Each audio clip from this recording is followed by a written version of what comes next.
oddelka za slovenistiko Fakultete za humanistične študije Univerze na Primorskem, ki je tokrat tudi soorganizator zadnjega v spomladanskem nizu pogovornih večerov TC. Zelo nas je takšna informacija, da je zadnji v tem spomladanskem nizu. Zelo me veseli tudi to, da je na večeru, ki ga organiziramo v Flesteriji, da so gostje tudi nekdanji diplomatje Fakultete za humanistične študije. Podrobneje jih bo predstavila doktorica Vesna Mikulič, ki tudi predajam besedo. Vsem želim prijeten večer in uspešno druženje, rezultate, projekte, tako naprej. Hvala, Vladka. Torej se zelo zahvaljujem dr. Vladki Tucovič, ki nas je pozdravila kot tajnica oddelka za slovenistiko in sem tudi sama vesela, da nekako končujemo, tudi doma. Sicer smo doma povsod, tako želimo, da bi nas sprejeli, da bi sprejeli ta projekt, ker želimo pač izhajati iz ljudi. In tako smo tudi v ta cikel poskušali zajeti različne družbene skupine, ljudi iz različnih družbenih področij. In tako danes končujemo, sicer samo prvi del, ker bomo, lahko rečem, deloma proti našim pričakovanjem, deloma pa smo si že tudi sami predstavljali, da bomo vsaj še kakšno področje morali pokriti jeseni.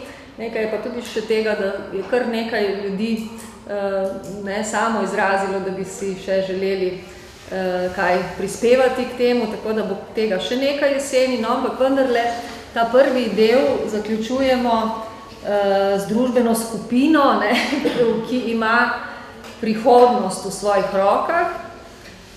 To se sliši zelo tako dramatično, ampak mislim, da je pravzaprav to res. Mogoče pa je pa nekoliko več poenostavljeno, ko govorimo o družbeni skupini, kot o eni sami skupini, namreč tudi mladi danes sami so zelo raznoliki, če tako uporabim tak blag izraz. Torej, gre za to, da je družba segmentirana in tako so tudi sami mladi znotraj zelo različni in bomo o tem tudi najbolj danes kaj spregovorili. Pa vendar se mi zdi, da smo družbe določene tudi generacijsko in da je ta generacija, ki nekje, kot smo zdaj tukaj preverili, danes sega od 29 do 35 let, se pravijo, da so tisti, da še lovijo.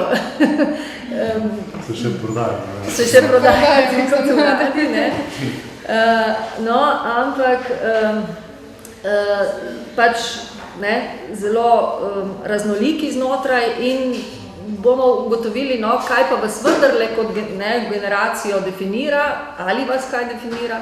Oziroma, kot sem rekla, mislim, da je vedno tako, da te razlike starostne prihajajo, da so vidne in da so morda sedaj s tem hitrim družbenim razvojem še vedno večje, da smo sicer po eni strani ni nekih družbenih norm, ki bi kakorkoli omejevale prosto, demokratično druženje mlajših, starejših, pa vendar so nam včasih mlade generacije zelo hitro nam postajajo uganka, ker so svet doživljajo bistveno drugače, kot smo ga še nekoliko starejše generacije. No in tako da me prav zanima, kaj bomo danes vedeli od današnjih gostov, ki sem jih povabila zato, ker cenim njihovo delovanje, njihovo aktivnost. Lahko, kot ste videli že iz opisov, rečemo, da so vsi trije aktivni na številnih področjih, kar včasih, tudi ko zelo pavšalno ali pa na hitro, ko ocenjujemo mlade, ne opazimo velikokrat, rečemo, da so današnji mladi pasivni, da se distancirajo od družbenega dogajanja. Za današnje tri goste to ne drži. In če grem kar po vrsti, tako kot ste se posedli, najprej dami, Mirna Bujič, domačinka, izolanka. Torej, spoznala sem jo najprej kot študentko ali kot avtorico izolskega slengovskega slovarja? Najprej kot študentko kot študentko. No, torej je diplomirana etnologinja in kulturna antropologinja, ne, na Filozofski fakulteti v Ljubljani je diplomirala, kjer sedaj tudi izvaja študij, torej doktorski študij, in sicer na istem oddelku za antropologijo, ne, in se ukvarja z lingvistično antropologijo, obravnava pa področje Izole, zanimajo jezikovne ideologije in govorne prakse, ravno različne generacije so v središču tvojega zanimanja, no med drugim, ne, boš opazovala tudi generacijski vpliv. No in če se lahko pohvalim, ali pa upam, da bom lahko kaj prispevala, torej sem somentorica, ne, pri tem interdisciplinarnem študiju in ob tej priložnosti sem jo tudi, ne, mirno spoznala. No, potem pa je bilo drugo tako srečanje pa priložnost, ko so izdali, torej skupaj s kolegom Erikom Totom, sta pripravila slovar izolskega slenga, inovativna knjižica, torej pobuda, ideja, ki je zrasla prav, ne, pri vaju dveh ali pri tebi celo. Gre pa... Ja, tako bolj skupna zadeva, ja. Gre pa za projekt, ki še traja, ne, torej to nadgrajujeta, ker tako kot sleng, kot se ves čas razvija, ne, tako je treba potem tudi slediti temu, ne. No, in danes je pa povezana tudi z gostom, ne, ki ga bomo kasneje predstavili, z Borutom Jermanom. Oba sta zaposlena na PINI, kulturno-izobraževalno društvo oziroma intermedijski ali multimedijski center, ki, no, o tem bomo še danes slišali, v glavnem deluje na številnih področjih, ne, torej izvaja najrazličnejše projekte, no, Mirna pa deluje predvsem, torej je zaposlena na torej v okviru projekta kulturnega inkubatorja pripadnikov narodnih skupnosti nekdanje Jugoslavije, ne. Tako da bo tudi priložnost, da zvemo tudi kaj konkretnega o tem inkubatorju, kakšno je njegovo poslanstvo. No, torej rekla sem, da bom nadaljevala z drugo študentko, ne, tudi Nina Jurinčič je doktorska študentka, ki je pa diplomirala na Fakulteti za humanistične študije, je profesorica slovenščine, torej diplomirala je, če se spet pohvalim, no, diplomirala je iz potopisov kot literarne in turistične zvrsti, torej sama sem je bila mentorica in moram reči, da je bila že diploma zelo inovativna in si predstavljam, da je tak tudi doktorski študij, ki ga pa opravlja na Filozofski fakulteti, na oddelku za sociologijo in se ukvarja s temo, ki nekako nadgrajuje, ne, to diplomo z literarnim turizmom. Ne. Evo, in se zahvaljujem Jasni Čebroj, ki je tako lepo, ne, dopolnila to informacijo oziroma jih je že prej obdarila naše goste z literarno potjo, ne, po Kopru, torej Koper v pogledu Fulvija Tomice, ne, če še nimate, tam je Jasna, lahko ni več.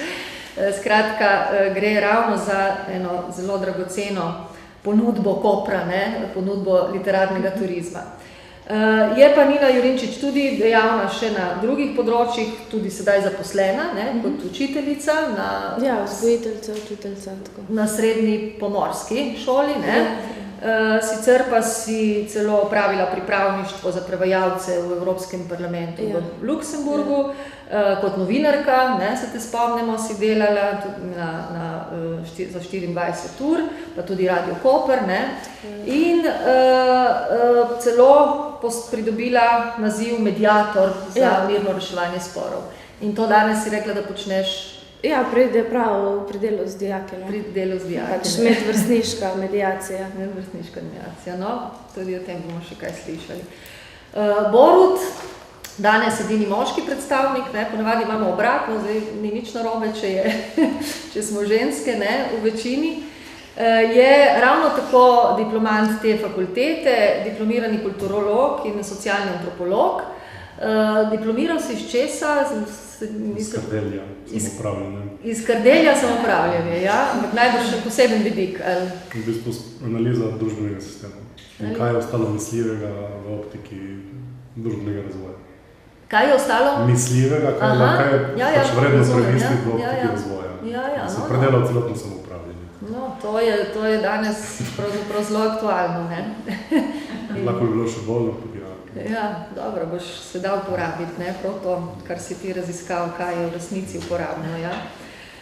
No, ampak danes te poznamo kot izjemno dejavnega v tem lokalnem okolju, ne, že vrsto let pravzaprav, najbrž ti te izkušnje tudi zelo prav pridejo, bodi si pri tvojem vodenju, programskem vodenju PINE, torej tega multimedijskega centra, ki je nastal v 90-ih letih, ne, oziroma 98. Ja, na pobudo Zavoda za odprto družbo, ne, šlo je za to, da se pač spodbudi delovanje civilne družbe in tukaj pravzaprav lahko danes po več kot 10 letih lahko samo pohvalimo, ne, to delovanje, ki je izjemno bogato in delujete na res številnih področjih, ne. Mi je pa zanimivo, in jaz sem si to tudi sprintala, ne, da čeprav včasih danes nočemo biti storilnostno naravnani, čeprav tukaj mislim, da ne gre za ta učinek, za storilnost, ampak za nek drugi, pravijo, da na vseh projektih, ki jih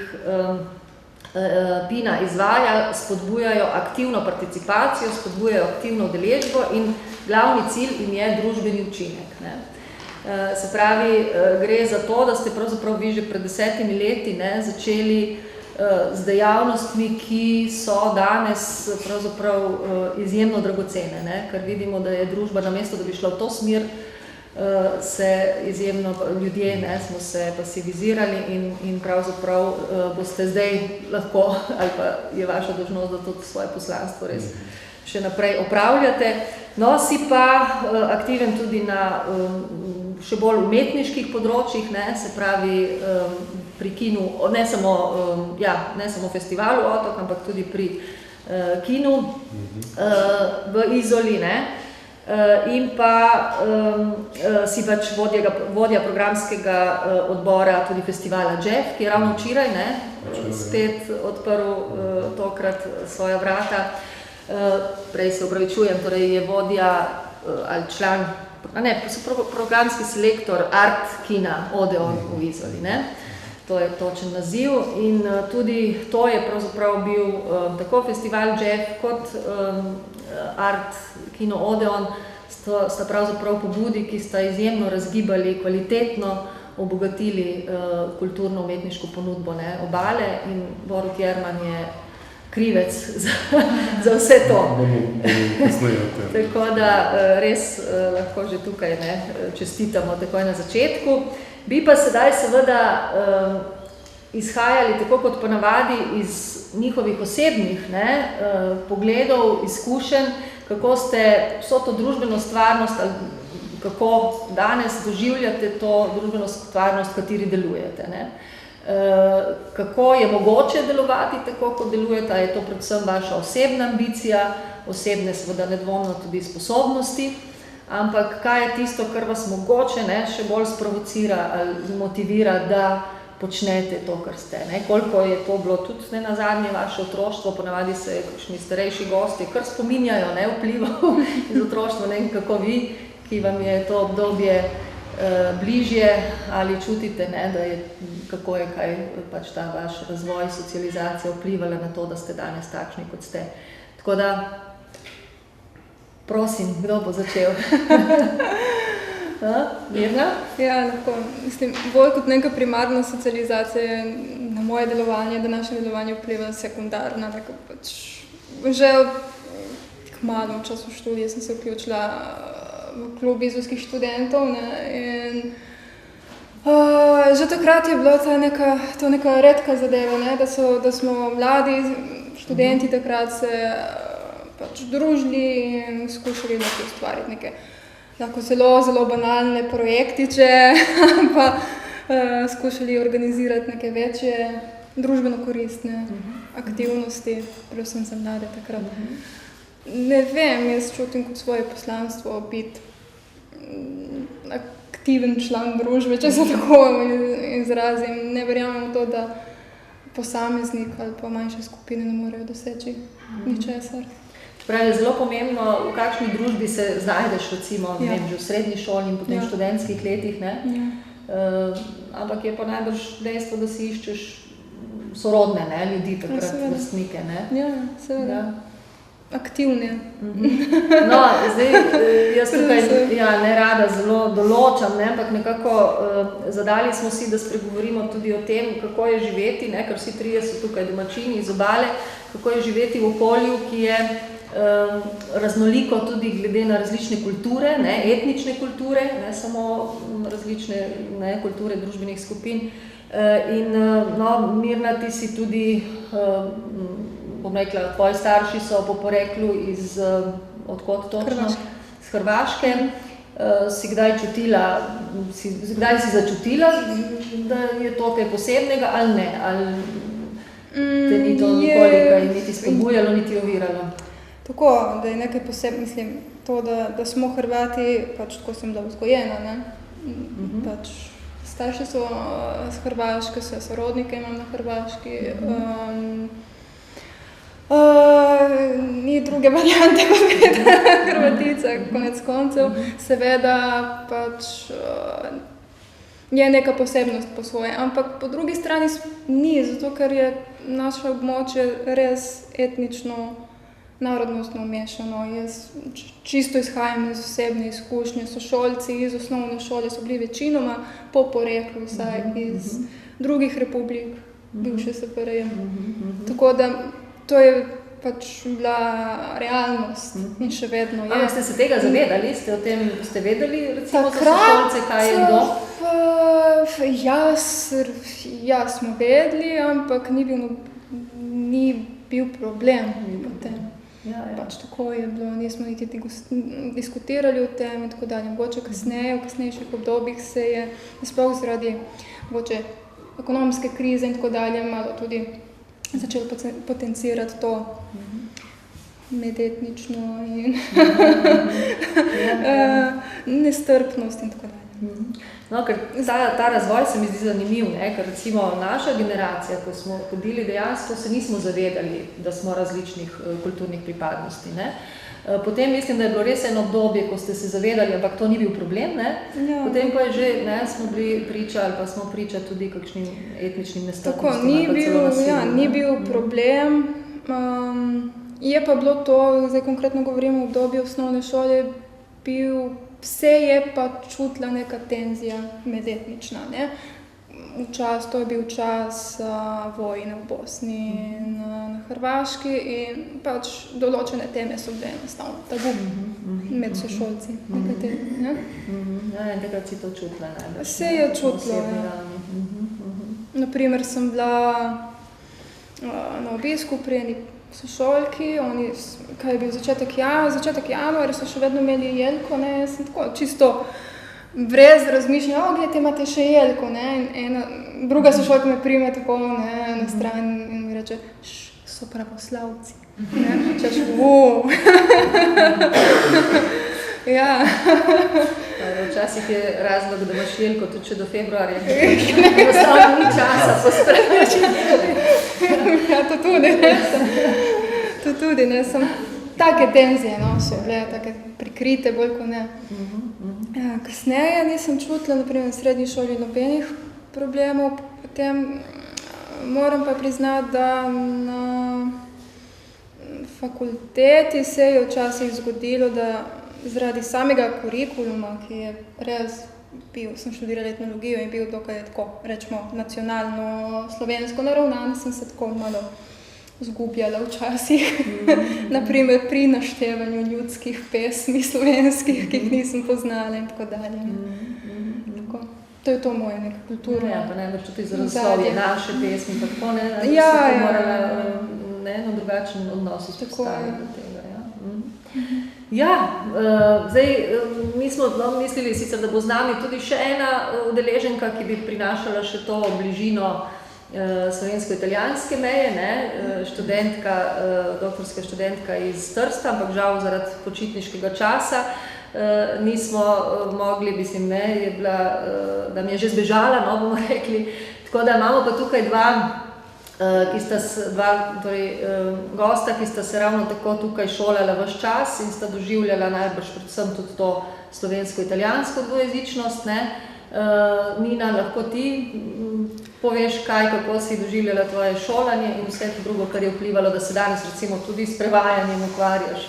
Jaz moram reči, da tako kot je kolegica govorila o tem, da v šoli mi smo ista generacija, ampak nismo tako doživljali. Smo imeli tudi pač sošolke, ki so bile begunke, ampak smo jih pač sprejeli in nismo nikoli se, še sedaj, ko jih se srečamo v Kranu, se nikoli ne ukvarjamo s tem, odkot prihajajo. Pač vemo, da so se odselili nazaj domov in moram pa reči, da je najbolj na moje dojemanje drugačnosti zaradi naroda in tako vplivalo to, da sem precej časa poživela v tujini. Naprimer, v Nemčiji sem bila, kjer sem spoznala Hrvatico, ki se ni hotela pogovarjati z mano niti po hrvaško. Mislim, pač lahko bi se razumeli, ampak sva govorili po nemško, kar me je presenetilo.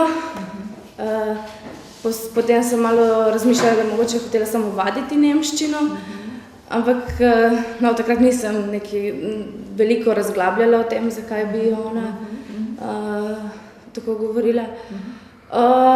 Drugače, recimo, bom rekla, ne vem, jaz tukaj doma ne občutim, tudi ne vem, da bi kakšne napetosti bile zaradi drugih narodnosti. Tako, mogoče včasih imam kakšne pomisleke, ker če grem v kakšno, bom rekla, v pekarno, pa mogoče prodajalka ne zna prav slovensko, ne. Jaz imam pomisleke ne zaradi, ker bi imela kaj proti njej, ampak tako čisto z vidika slovenskega jezika in javne rabe slovenskega jezika, no. Sem pa že imela izkušnjo v Luksemburgu, sem slišala, da ko so se naši pač Slovenci selili pred leti od gor, so imeli težave, ker so bili pač prebivalci vzhodne Evrope in tudi zdaj, ko so Hrvati se selili gor, ko so najemodajalci izvedeli, da so Hrvati, kar rekli, smo že oddali stanovanje. To so ti predsodki, ne? Ja. Ki ste najbolj tudi med mladimi, no? Čeprav, kot praviš, ti si v šoli, recimo, nisi čutila, da bi bili jaz moram reči, da tukaj nisem, tukaj v domovini nisem zaznala posebnih predsodkov. Tudi letos sem delala, pač so bili dijaki iz Srbije in nisem zaznala, da bi med sovrstniki bili kakšni posebni predsodki, da bi si en drugemu nagajali zaradi tega, ker so pač eni iz Srbije, eni iz Hrvaške, eni iz Slovenije. Kaj pa odnos do italijanske kulture, kako ga doživljaš? Italijanska kultura mi je relativno blizu, ker sem rasla z italijansko televizijo. Tudi smo hodili v Trst, še vedno hodimo. Kaj se hodi v Trst, recimo, samo na kupovače? Ne, tudi v gledališče. Nam je veliko bliže, kot če se odpeljemo v Ljubljano, recimo za kakšne dobre predstave. Prav ne vem, koliko je med mladimi to razširjeno, a je kaj bolj ali manj, kot je bilo včasih? Včasih je bilo pač organizirano strani gimnazije Koper in zdaj je organizirano strani festivala primorskega, ampak kaj pa tako spontano? Meni se zdi, da je manj, pač da so prav moraš biti ljubitelj, vsaj kar jaz zaznam med mojimi vrstniki. Kaj pa kakšne druge zadeve, ki v Trstu je vendarle nekaj se dogaja? Mislim, da mogoče res na področju obiska nekih kulturnih prireditev oziroma vsebin, mogoče manj, vendar dejansko je to neko mondeno življenje v Trstu kar živo in se ponovno oživlja in tudi precej Slovencev gre tam na aperitivček, na kozarec vina in tako. Mislim, da je ta plat mogoče v porastu. Vse mislim, da je pač to nek trend. Tudi med mladimi že? Tudi predvsem mojih kolegov. Hoditi, En izmed razlogov tudi, da pač v Kopru se nič ne dogaja, potem se gre v Trst. To je vsekakor pohvalno. No, če kar preidemo, tudi na Pini, če preidemo tudi malo na to, veliko delate ravno proti tem predsodkom, stereotipom, ki se razvijajo, te negativne stereotipe in predsodke in to je eden vaših ciljev, da pomagate pri tem premoščanju. kako da si pravzaprav tako senzibilen za te zadeve, ne? Že kot osebnost, mislim, da... To je zanimivo vprašanje, ne vem, nimam še odgovora. Tako zdaj, ko razmišljam, ko sem razmišljal tudi, ko sem dobil pač neke vsebinske izhodišča, kaj me je pripeljalo do tega, sem mogoče identificiral dve neke ključne stvari v svojem življenju.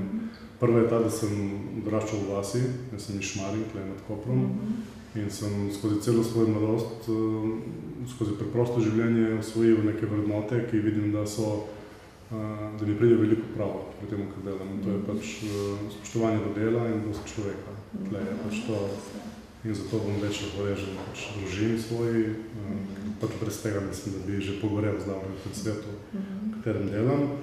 In drugič, da sem uspel na nek način malo shekati ta sistem, zato sem lahko pri 35 prodajal kot mladega, zato ker sem pač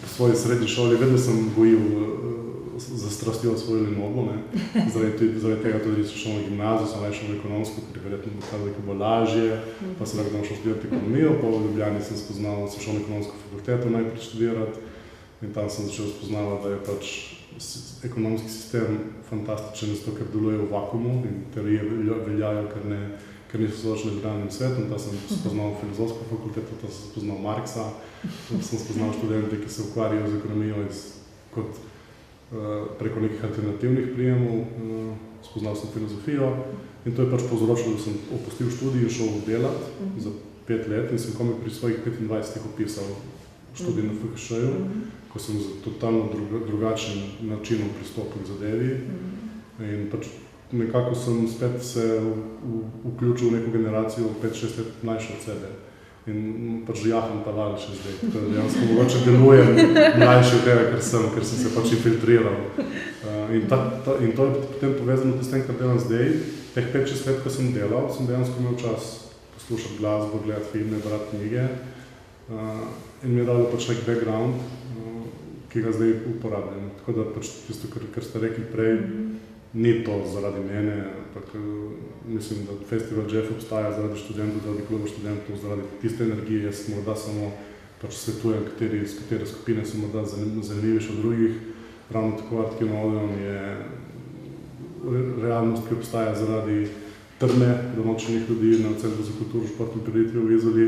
Jaz morda samo pač identificiram, kateri filmi pridejo na program in kaj pač so zanimive vsebine, tako da ne bi si jemal zaslug, ki jih nimam. In tudi pač dejstvo, in to moram povedati, da so te stvari uspešne, tudi bodi si Festival Jeff še posebej. Festival Jeff je stvar, ki je takih festivalov v Sloveniji 50-60, ampak v naši regiji je premalo takih vsebin. To, da imamo mi 300-400 ljudi vsak večer, ne pomeni, da smo mi toliko boljši. Ker jaz bi si želel, da bi jaz imel en Jeff, zato da sam da lahko grem v četrtek, petek, soboto, nedeljo, ponedeljek in torek. In pač tega manjka. In zaradi tega tudi pač delamo to, kar delamo. In vse te stvari nekako smo združili tudi na Pini.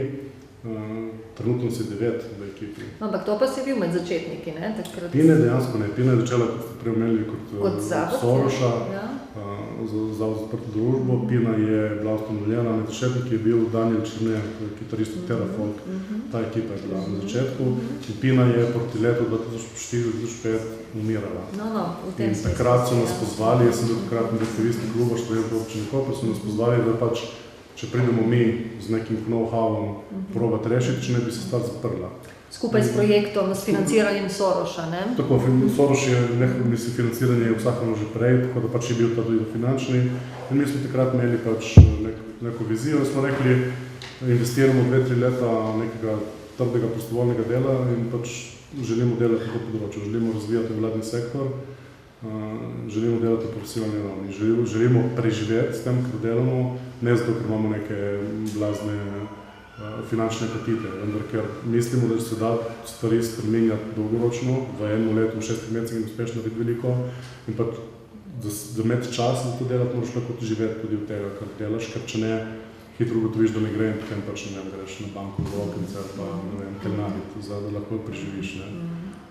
Tako da dejansko smo pač stvar zastavili, smo nekaj investiramo nekaj let v to in nam je uspelo, trenutno, kot sem rekel, da si 9 sodelavcev za polni delovni čas in pač stvar peljemo naprej in odpiramo fronte na veliko področjih. Pač ta skupaj imenovalec družbenega učinka je samo to, da bi rad družbo pred vsemi vsebinami, ki jih ponujemo posredno, neposredno predramili in pač ji pokazali, da pač treba imeti neko stališče. Borimo se za pač, ponovno pozitivno obravnavo pojma politike.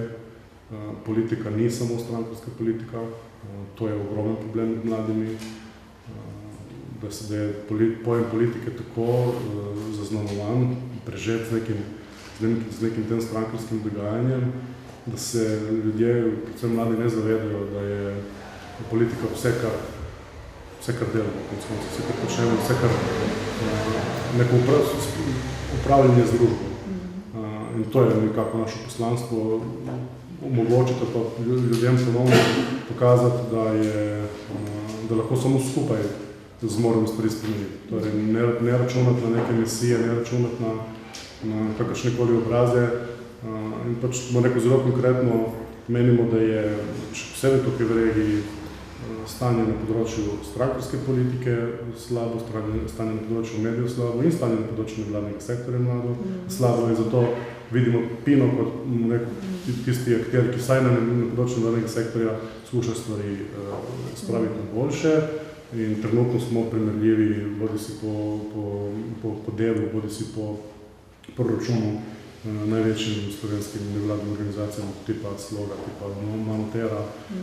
In pač tudi zadnje leta dosegamo tudi velik vpliv v Ljubljani, se pa pozna to, da smo skupaj. Če pač enakovredna stvar delaš v Ljubljani, pač delaš nacionalen projekt, če enakovredna stvar delaš v Kopru, delaš regionalen oziroma lokalen projekt. Pač to je tudi ena od stvari, proti katerih se borimo. Bomo tudi o tem, kaj rekli, ampak dejstvo je, to, kar si izpostavil, da ta sinergija in torej odnos do skupnosti in do človeka in do dela, ker brez tega si ne bi uspeli vzdrževati dejavnosti in zaposlovati. In vi ste v resnici na tem projektnem delu izvedenci in ogromno energije in vašega znanja gre v to in zato ste uspešni. Ampak tu mislim, da je res tudi z tega vidika pomembno, da se to mladim na ta način predstavi, kako priti do tega uspeha, ker to ni samo tako. Tudi samo ozaveščenost ni dovolj. Tudi to, da samo misliš, da je dovolj samo, da kričiš, tako da je potrebno vse to res, kar si izpostavil, Borut, tako da res zelo soglašam s tabo.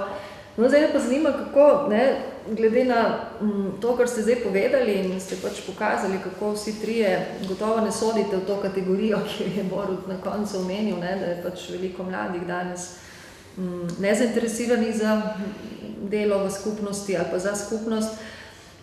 Kako se vi, ki ste v tem smislu drugačni, identificirate s čim? Kaj je, koliko vam pomeni ta skupnost in katera skupnost vam najbolj pomeni? Ali ste tudi in koliko ste individualci, koliko ste Borut, Nina in Mirna, koliko ste pa potem, Jermanov, Borut, pa Jurinčičeva Nina, pa mislim, ne hočem povedati, koliko vam družina, koliko se identificirate potem seveda z lokalnim prostorom, z regionalnim, z nacionalnim, to me zanima.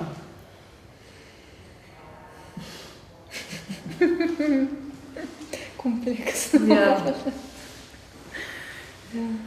Nina, imaš ti že odgovor? Ja, v bistvu bom rekla, jaz sem tako, jaz v bistvu se težko samo z lokalnim identificiram, ne vem, se mi zdi, da jaz takšen tip sem, da recimo zdaj že razmišljam o tem, kam bi šla na pripravništvo v tujino ali pa v službo v tujino, mislim, ampak bi se vseeno vrnila domov, Jaz sem tak tip, da se tukaj se ne identificiram samo kot, bom rekla, Ankarančanka, Primorka, ne vem, mogoče državljanka Evrope, ne vem, ampak imam to težnjo, da po določenem času moram nekaj novega, neko novo, bom rekla, nek nov del moje identitete najti, in potem mine nekaj časa in se moram spet vrniti k temu staremu delu, tako nekako, bom rekla, da je nek ciklus, ne, ki v bistvu nek proces, tako da ne morem, mislim, kot individualna oseba, pa seveda, mislim, vsi se nekako postavimo za svojo stvar, ne, recimo, v katerikoli situaciji smo, če vidimo, da je naša oseba, kot naše vrednote, prepričanja, če so postavljene pod vprašaj, se bomo borili za nje. Zdaj mogoče eni manj, eni več, odvisno tudi od izkušenj, odvisno tudi od same situacije, ki v določeni situaciji si misliš, da v bistvu ni tako pomembna situacija, da bi se bilo vredno spuščati v sploh kakšne debate. V določenih situacijah prepoznaš, da je potreba, pač, da to narediš. Jaz ne vem, če sem odgovorila na to. Ne, absolutno. Mislim, to je, dejansko je to gotoven proces, ki širi vsakega mladega človeka. Ta ciklus, o katerem si govorila, je pa seveda to zelo, se mi zdi, značilno za današnje mlade, da razmišljate širše, da vidite. Ne vem, identiteta ni nekaj fiksnega, tako da je tudi situacijska. Zdaj, če iz svoje izkušnje izhajam na delovnem področju, na področju svojega delovanja, in bi lahko rekla, da sem zelo lokalno orientirana in tudi ta lokalna regionalna identiteta privre na dan.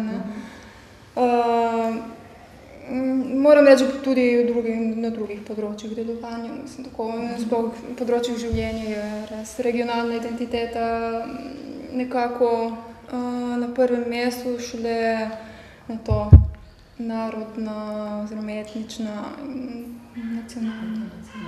Tako. Ja. Zato tudi sem po študiju tujini se vrnila v Izolo. In tako dalje. Tujini študirala? Na Irski.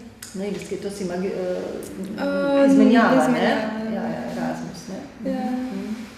Tako so me prav vabili gor na doktorski študij, ampak sem se vrnila.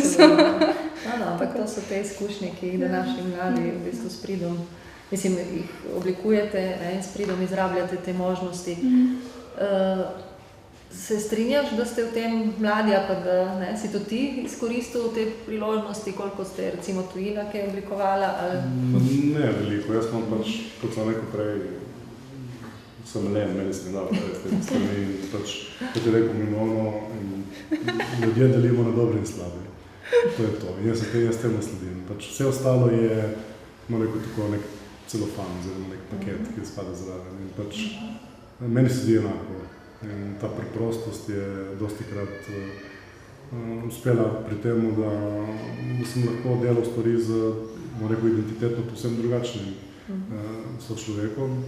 Vendar pač bolj kot tudi, ko sem bil v tujini in ko sem spoznal drugačnost, vidim, da na koncu končam tudi po temu, smo dobri in slabi. In dobri so v veliki manjšini. Tle je prostora za boje še in še. No, gotovo bi tudi o tem lahko razpravljali, kaj pomeni biti dober, kaj slab. No, zdaj jaz se spomnim, mimogrede si me ti spomnil na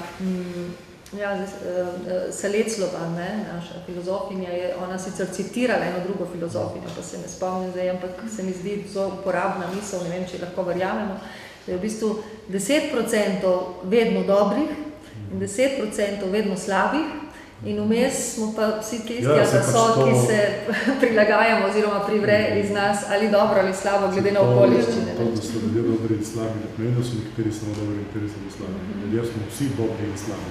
Tako. Ta zavest tega, kako se s tem soočamo, je pa bistvena. To je kako se pač soočamo z lastno slabostjo.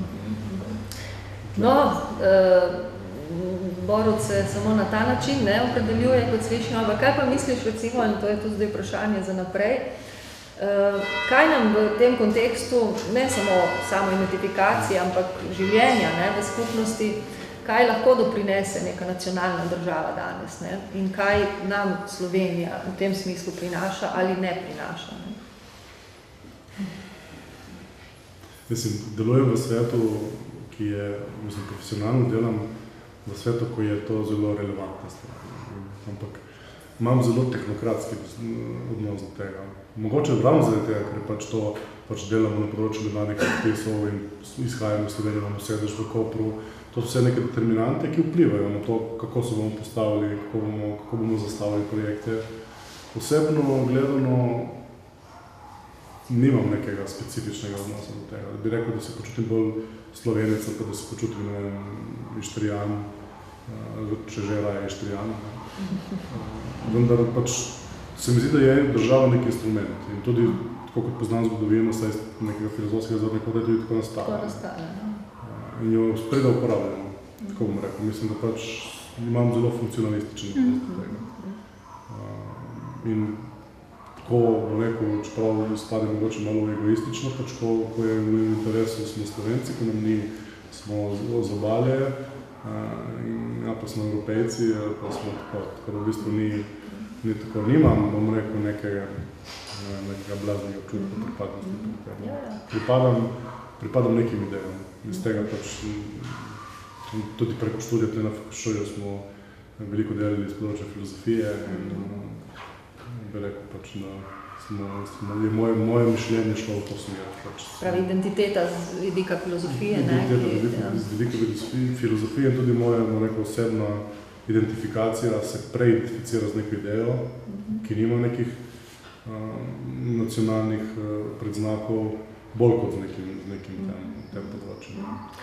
Ampak recimo zanimivo je, prav na enem od naših večerov smo nekako skupaj oblikovali idejo, da je zanimivo, da je nacionalna država nastala, tako kot si rekel, zgodovinsko kot instrument, ampak kot instrument, ki je pomagala kapitalu, da se lažje obrača, ne, da se lažje organizira. Danes pa je zgleda obratno, ne, da je še nacionalna država tista, ki lahko kvečjemu obrani, ne, pred tem svetovnim globalnim kapitalom, kjer lahko neke vrednote druge še ohranjamo, ravno zaradi nacionalne države. Tudi na področju zelo kapitala, tudi na področju, katerem delam jaz, konec delam tudi univerza, vse pač imamo sredstva Evropske unije, ki so definirane na podlagi države, tudi ponderje, recimo imamo ponderirane stroške različne na podlagi države, z katere prihajajo projekti. Tako dejansko še danes je nekako neko sredstvo za neke kapitalske determinante. Tako da je zanimivo, da pač to ni primarno to področje, s katerim se ukvarjamo.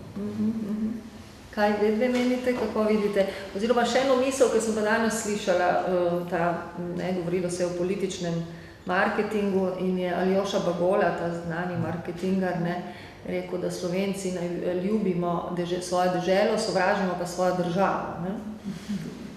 Kar je bilo s tem mišljeno, ne vem, kako vedno gledate na vprašanje Slovenije danes? V bistvu jaz gledam z vidika, kaj lahko Slovenija v tem trenutku nudi mladim in se mi zdi, da trenutno, nažalost, je malo perspektive in se mi zdi, da se zaradi tega, ker je v Sloveniji sami malo perspektive, v bistvu tudi vedno manj mladih, bi rekla, identificira s to državo, ne, in težijo k temu, da bi šli iz države. Kar se pa tiče pa mojega identificiranja, jaz pa imam spet izkušnje iz tujine in v bistvu se, tako kot je rekel Borec, pač, če si v Ljubljani, se identificiraš kot Primorec, če si v Luksemburgu, se kot Slovenec, ne. Če si kje drugje, se kot Evropejec, ne. Imam pa pozitivne izkušnje z odzivi drugih tujcev, no, do Slovenije. V bistvu njim se zdi to res top država, ne, tako mislim.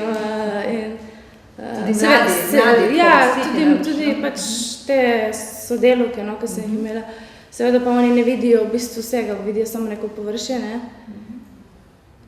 Kaj se jim pa zdi zanimivo, no, kaj si imela? Predvsem to, recimo, mislim, tako narava, bom rekla, da predvsem okolica, ne, ker smo v 2 urah od morja do gora, ne. Ta geografska pozicija, zanimiva raznolikost. Tako da... Hvala, Nina, to je, se lepo dopolnjujete. Tako moje rečemo, asociacije na Slovenijo kot državo. So mogoče zaradi tega, ker delam res na projektih, ne? Ministrstvo za kulturo, Ministrstvo za šolstvo in tako dalje. Ne? Res tako tehnokratsko. To je vaša država. To je država, ne? Direkten stik z državo, z uradnikom prek telefona. To je to. To so tisti, ki odobravajo sredstva in poročila in ti težijo, ker ne štima ena vejica in tako dalje. Ne? Druge asociacije so, moram reči, trenutno dokaj negativne. Slovenija je država, ki ne nudi veliko mladim in zato jim mladi ne naredijo veliko za njo, posledično. Po eni strani, takšno število kot bila. Je država, ki pozablja včasih na človekove pravice in tako dalje. Zmoti me nacionalizem, nekako eko-zelen nacionalizem in podoben, ki je nekako usiljen iz vseh strani in to res ne prenesem. Drugače, Slovenija je dejansko z nekega posebnega vidika pa dežela, v kateri živim. Sem pa, kot sem rekla, zelo, zelo regionalno orientirana. Se prej identificiram kot Istrijanka. Ampak mislite, da če danes ne bi bilo države, a bi smo zdržali še kot dežela ali ne? Imamo kakšne zadeve, ki nas povezujejo, s katerimi, kjer vidimo to korist, razen teh uradnikov, ki nam odobrijo kakšen denar. V čem vidite mladi? A vidite še kakšno možnost ali je dejansko samo ta možnost, da odhajate? Se pravi, da gospodarstvo ima padce in vzpone. Torej, če zdaj padec, bo prej ali slej tudi vzpon. In tisti, ki bodo ostali, bodo verjetno bližje skledi kot tisti, ki bodo šli. Ne vem, tako si jaz razlagam to, tako upam, bo rekla. Se vam zdi, da imate, a so kakšne skupine mladih, ki se ukvarjajo s tem, oziroma ki imajo neko vizijo, oziroma ki želijo, pa ne morejo, ali pa, recimo, nekako sem vas tudi usmerila, da so kakšne tudi subkulture danes, ki bi lahko ponujale neke izhode. Ali je tukaj vse tako, kot si ti rekel, zelo revno, ti si sicer omenjal obalo, Borut, ampak najbrž tudi v slovenskem prostoru, je marsik, zato smo v taki krizi, kot smo. Ampak me zanima, ker tudi tukajšnja publika najbrž ne pozna vsega tega, kar se dogaja med mladimi, pa vas sprašujem. Zdaj, veliko se govori o hipsterjih, ki naj bi bili nek trend, ampak je to tako, Mi smo zdaj na začetku leta izpeljali kot izvajalci za Urad Vlade za komuniciranje v bistvu kampanjo oziroma projekt, ki je bil usmerjen v promocijo evropskih volitev, predvsem med mladimi. In v sklopu tega projekta smo obiskali več kot z delavnicami, kjer smo skušali predstaviti delovanje Evropskega parlamenta več kot 30 zadnjih šol. Zelo podoben naslov je imel, EU-City, imamo pa ti si. Projekt naslov smo dobili od se mi je všeč. Tako da smo imeli to neposreden stik z 17 in 18 letniki. Zanimivo je, jaz sem prvi, ki se ne strinjam s tem, da mladi ne vejo, kaj bi in da nimajo prihodnosti. Mladi imajo prihodnost, če ne drugo, bo neko organsko oziroma naravno pot, je dejstvo. Problem je, da je res, en del problema je to, da država se ni ravno veliko trudila v zadnjih letih z nekim razvojem nekih potencialov mladine. Po drugi strani pa tudi mladi so nekako ujeti v neko a priorno opredeljevanje. O mladih se veliko govori, vendar nihče ne posluša mladih. In mladi, po drugi strani, ne bi rad zdaj nekaj pozdigoval, po drugi strani mladi so zelo udobno nameščeni v tem. Ne rabijo se skirati zase, ker je se nekaj drugih za njih. Tako da mladi so žal navajeni to, da pač se govori veliko o mladih in bo že nekdo nekaj zrihtal, da se bo nekaj zgodilo. In to je ravno tisto, kar skušamo mi sporočiti, pač, če ne bojo sami nekaj naredili, oziroma če ne bojo sami nekaj spremenili, pač dobili bojo tisto, kar bo nekdo drugi pripravil za njih. Sej ni nujno, da je to slabo, podobno, to je stvar konec koncev njihove odločitve. Če pa že jočejo, da je vse slabo, pa ne nekaj naredijo, da se spremeni. Ali pa bodi si to, da ustanovijo stranko, ali pa naredijo gibanje, pa karkoli že temu podobno. In pač, če govorimo že o alternativah, o nekih subkulturnih gibanjih, jaz sem osebno izredno bil jezen na vse te gibanja, na ta upor, ki je nastal v Sloveniji, pa ne zato, ker bi bil jezen na to, da so sledil prvi. Končno. Vendar zame, jaz sem navajen, da pač ne moraš non-stop govoriti, kaj je slabo. Okej, kaj je slabo, mislim, da vemo vsi. Da imamo groznič temu, kako to popraviti. Najlažje je reči, vse to je slabo, najlažje je reči 1% kriv in mi 99 smo cool. To je bilo zelo lahko narediti. Odstranimo 1%, to bo vse ful dobro. No ni tako, ne. In to je tista debata, da pač, koliko smo mi konec koncev so odgovorni za to, da je situacija tako. In tle imamo cel to gibanje No Vote, ki pravi ne hoditi na volitve. To tudi je totalno zgrešena alternativa. Mislim, živimo v nekem družbenem sistemu, ki ima jasna pravila in jaz sem prvi, ki pravi, da ga bi bilo mogoče nujno spremeniti. Pa nisem, ne me narobe razumeti, daleč tega, da sem neko nostalgik. Tudi moja diplomska je bila daleč tega, da je bila nostalgična. Nisem neko, Jugoslavija je zame pač mrtva stvar in zgodovina je mrtva stvar in prihodnost tiste, ki nas čaka. Vendar so določene stvari, ki so vredne premisleka in ki so vredne mogoče ponovne premisleka in ponovne uvedbe. Ampak moramo razmišljati o tem. In predvsem pač moramo vedeti, mi kot mladi, če lahko sam sebe smatramo to skupino, kaj želimo in kako želimo to spremeniti. In ravno na temu, kako jo pogrbimo. Mislim, vsi mogoče vemo, kaj je narobe, mogoče vsi vemo, kaj je tisto, ki bi bilo ful dobro. Da bi vsi imeli službe in tako dalje. Pa želimo se pogovarjati o kako to doseči, pa pogrbimo. In tle pač navajeni smo, mogoče malo smo razvajeni, toliko navajeni. Leni smo. Ja. Jaz sem pač zato, ker sem nekaj prej. Meni sem imel bolj predjavno koncerte in smo učeli koncerte tle. Ni nekaj, da je bilo neki višji cilj po neki kulturni. Ljubljane daleč. Tukaj nova je koristna, to vsekakor, ampak ja, bistveno je to, da se mladi vprašajo, ampak potem je pa tudi treba vedeti, kako ne. In tle je ogromno premalo energije vloženo v ta razmislek kako je. In zato, ker pač enostavno je lažje uporabiti že obstoječe vzorce. Pa to je v vseh področjih, bodi se v nevladništvu, bodi se v medijih, bodi se v politiki.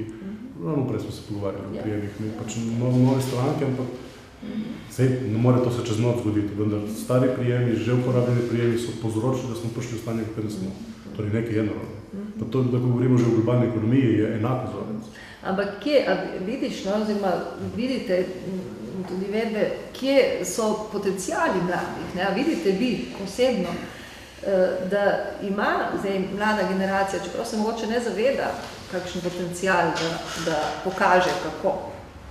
Ali pa kje so problemi, kje so lastnosti, ker smo pač je bila družba, ki vas je vzgajala tako, kot vas je in ste v resnici lahko, imate te omejitve, da ne zmorete zdaj tega kako. Jaz mislim, da je zasejano neko seme, ki se ga mi morda danes ne zavedamo, še posebej ne na generacije 30 gor. Tle zgodile so se dve bistvene stvari. Mladi danes 20-letniki, 15-letniki prvič niso obremenjeni z neko polpreteklo zgodovino, noben več ne ve, kaj je Jugoslavija, kaj so partizani, kaj so domobranci, oziroma vejo tisti, ki jih starši, forsirajo to in ta Galusova krivda je pač ta, kar je in to je upad.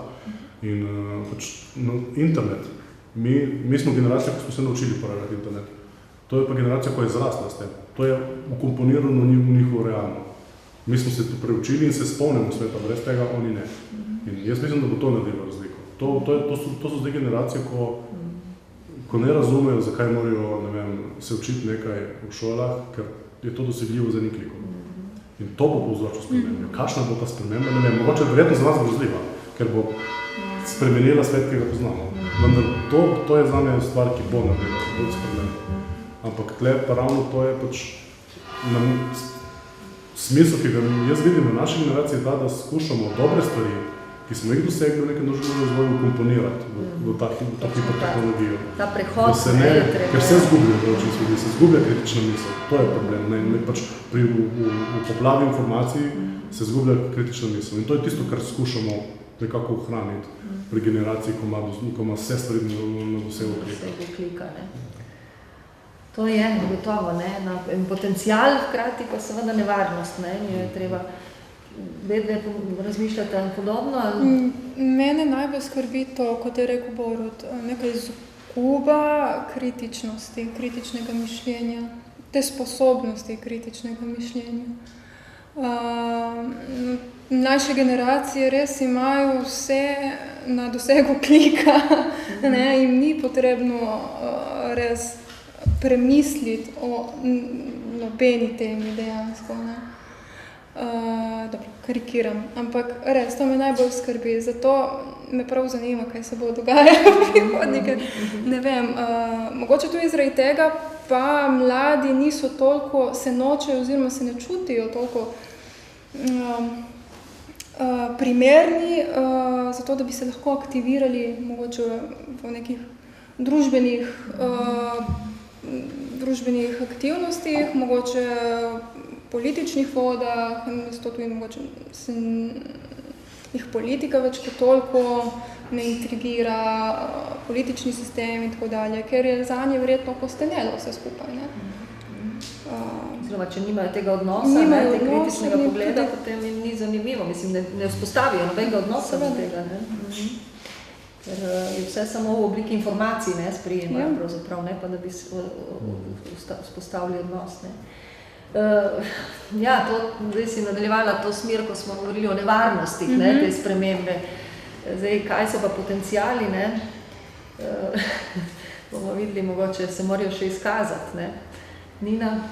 Ja, jaz bi, ki smo rekli, da je politika okostenela, v bistvu, jaz sem v zadnjih letih videla to, da politika se poskuša najti načine, da se približa mladim, ker uporabljajo Twitter in Facebook. Janša je prvi dan iz Doba pisal na Facebook.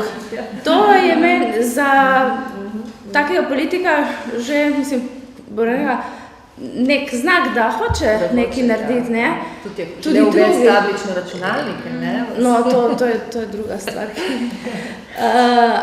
Ampak tudi recimo že, ko so bile parlamentarne volitve, zdaj jih je bilo, jih kar seštevamo, ampak so aktivni preko teh medijev, modernih medijev, ki so bliže mlajšim generacijam kot starejšim. Še nam, recimo jaz vem, da Twitter, jaz ne poznam Twitterja, ga ne uporabljam, ga uporabljam tako, da pregledam novice, kaj se dogaja v svetu. Facebook uporabljam zaradi istega razloga, ker pač sta odlična zbiralnika pomembnih novic, ker jih potem samo pregledaš in se potem samo odločaš, kam boš sledil. Z tega vidika se mi zdi tudi ta uporaba klika dobra, ker nam pomaga nabrati informacije. Zdaj pa je problem v tem, da ni nobenega sistema, kjer bi se mlade naučilo selekcionirati te informacije. Zdaj ne vem, ali bi morali v šolah že začeti to, da bi znali kritično presoditi. Okay, imamo, ne vem, 100 svetovnih medijev, od Al Jazeere do, ne vem, Timesa do ne vem česa. In zdaj se je treba odločiti, kateri medij je najbolj, recimo nam najbližje, poda najbolj objektivne podatke. In ne vem, če se to od malega ne naučiš, mislim, da bi mogli to nekako uvesti v naš sistem, da se od malega naučimo selekcionirati podatke, ki nam jih daje internet, da bi potem pač lahko to res imelo nek potencial. Ja, tu imamo tudi nekaj šolnikov, vprašanje, koliko je to vključeno v naše kurikule. Mislim, da...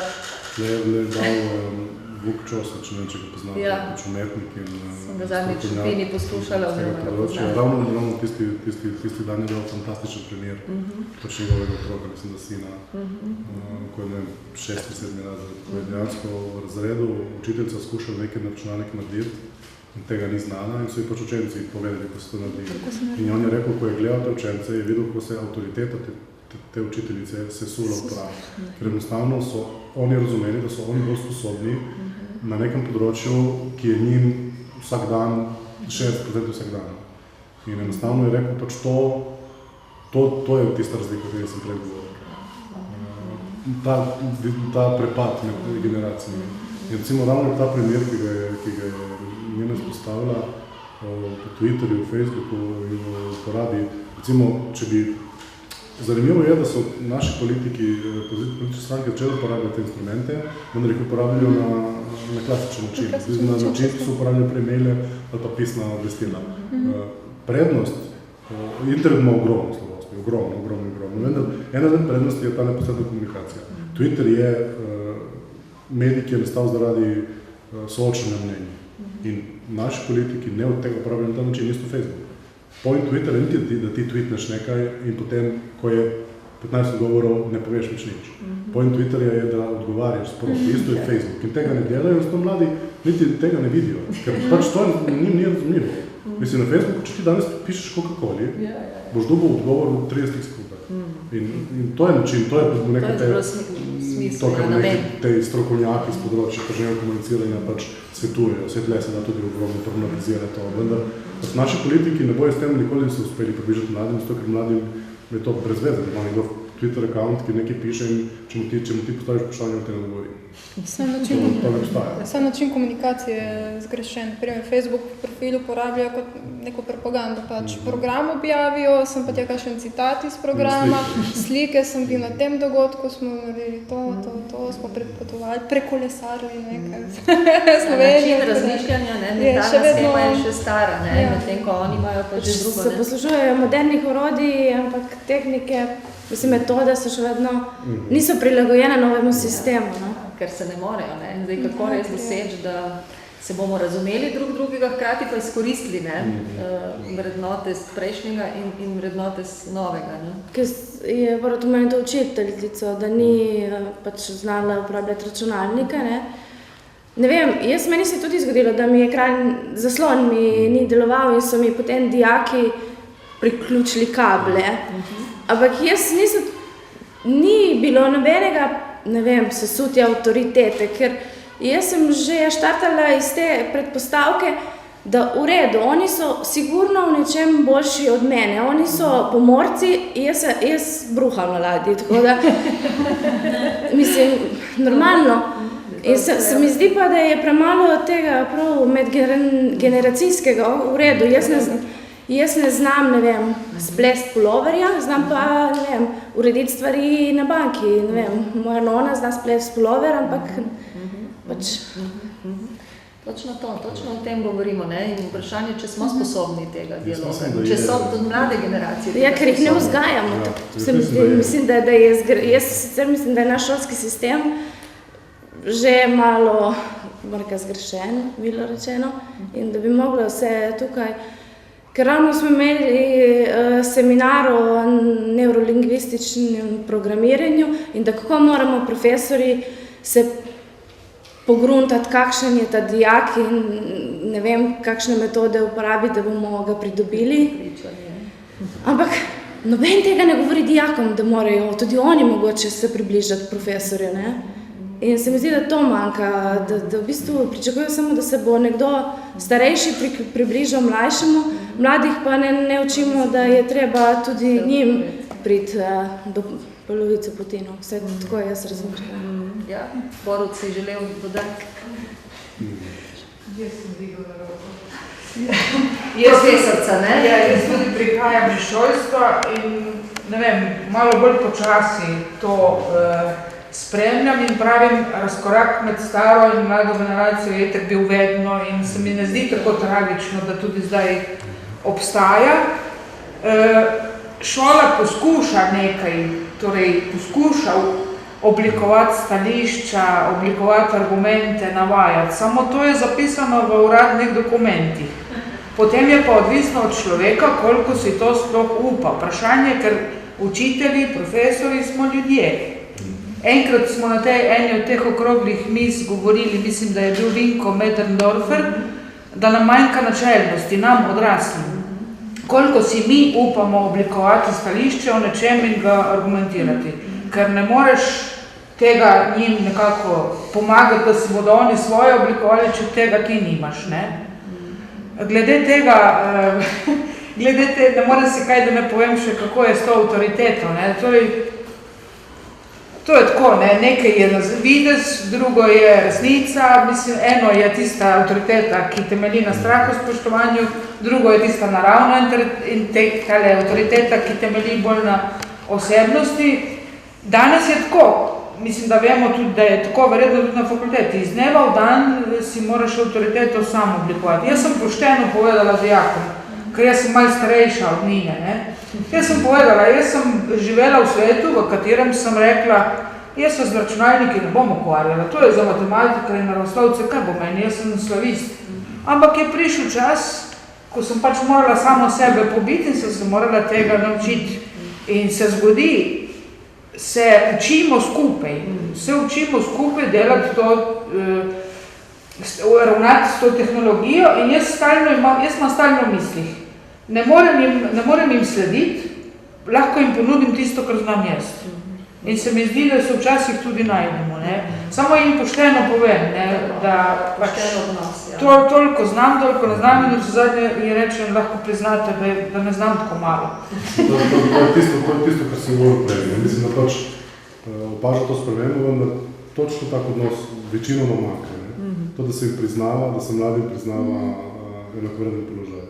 Pač, da je pač položaj enakovreden, sigurno so izkušnje drugačne, sigurno starejši ljudje imajo veliko več izkušenj, ki jih lahko mladi črpajo, vendar velikokrat se dogaja, da sistem sam ne priznava enakovreden položaj. Torej so mladi tretirali pokroviteljsko. In pač to, kot sem rekel prej, to zlorabljajo, pa se vlenijo. To je točno to. Jaz bi si želel, da bi sistem sam spodbojal tak način dela za mlade. In potem se doseže ravno nasprotno, ne, da zaradi tega pokroviteljskega odnosa oni dejansko ne spoštujejo potem izkušenj, ne, in želijo biti res samozadostni in je to, jih ne naučimo tega, da se odprejo, ne, tako kot si lepo rekla, ne, pričakuje se, da učitelj razume, ampak v bistvu jih ne, ker se samo, ne, ker pristopa s to pokroviteljsko vlogo in ne dosežemo nič, ne. Učitelji se tudi nekaj zamiri, ne, če vsi bombardirajo, glej, se je treba prilagoditi, dijakom so taki in taki. In potem v bistvu, ne vem, so pritiski in pa se ti nekako to upre, ne? Zdaj pa, če bi se že od majhnih otrok vzgajalo, ne? Jaz recimo, zdaj, ki sem pri tej medijaciji, ne? V bistvu, kako je pomembna to komunikacija, sploh poslušanje, ne? In se mi zdi, da to je danes eden največjih problemov, da sploh ne slišimo, kaj govorimo. In prav, recimo, vloga medijatorja je, da zrcali misli ljudi, da potem v bistvu vidi, aha, to sem rekel, ja, joj, pa nisem mislil ravno tega, ne.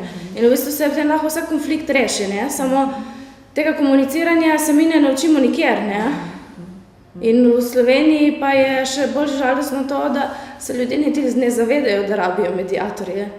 Ker recimo na Zahodu so že toliko odprti, da vejo v redu, ima ta konflikt. Da je to že problem tudi, ker če bi se sami to znali... Ja, oni v bistvu zaznajo, da v bistvu bodo lažje rešili konflikt, če bo ena tretja oseba zraven, ki v bistvu bo pomagala, nekako usmerjala. Ne? V Sloveniji pa rečemo, pa si to ni problema, pa nam je nerodno, ne vem. Tudi nam je nerodno, če bi šli na psihoterapijo. Na psihoterapijo ne gre samo nora oseba, gre lahko zdrava oseba, ki pač želi razčistiti stvari o svoji identiteti, ne. Ampak seveda, če bi bile razmere drugačne, ne, in če bi sami znali poslušati in če bi sami lahko razvijali drugačno osebnost, ne potrebovali medijatorjev, ne psihoterapevtov, ampak v resnici je pa to problem, in ki si ga pa treba priznati, ne, in pristopiti k reševanju, tako ali drugače. No, ampak me zanima, ker ste že prej izpostavili, ne, tudi ta odnos regija-center, ne, mislim, ali pa periferija-center. Z tega vidika, ne, zdaj tu smo govorili o problematiki mladih, ne, a to velja za mlade, bom rekla, za celem zahodni družbi, ali velja za celo Evropo, ali velja to za celo Slovenijo, ali niti ne za celo Slovenijo. Torej, ali ste mladi različni, no, glede na te nekako glede na lokalni, oziroma glede na prostor delovanja. Ne. Mogoče, če ostanemo najprej pri Sloveniji, no, koliko čutite, da se mladi razlikujete? Ne? Če se razlikujemo že glede na to, odkot izviramo, ne? Samo, kako se čuti to v delovanju, v razmišljanju? A so razlike, ne? Ker zdaj, tako, starejši, mislim, vidim, zdaj tudi izvajamo v okviru tega projekta fokusne skupine po Sloveniji, ne? Po 12 statističnih regijah. In tu so razlike, moram reči, kar velike. Ne? Sicer se pojavljajo že določene stične točke, ne? To nas tudi veseli, ampak po drugi strani vsi čutijo tudi, ne? Da smo si še vedno, ne? Po regijah različni. Me pa zanima, kako mladi doživljate to, a se čutite ali ne? Seveda smo različni. Ampak o čem, mislim, kaj je to, kar ne? A znate opisati? Mirna, ja, zdaj je Mirna na vrsti. Jaz sem na vrsti. Jo, ja. Najprej še čutijo razlike, ne? Regionalno gledano, seveda se. V čem?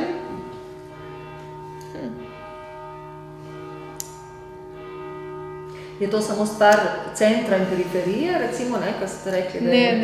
Ne, ni samo stvar centra periferija, ampak po regijah se pojavljajo določene specifike. Mogoče že v razmišljanju, v vrednotah mladih in tako dalje.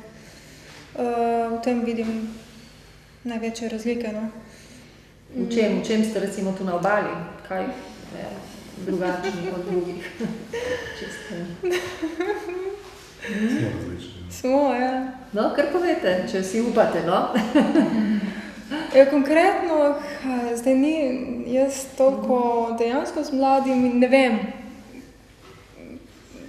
pri mladih, mogoče to je neka generična specifika tega področja, smo zaprti.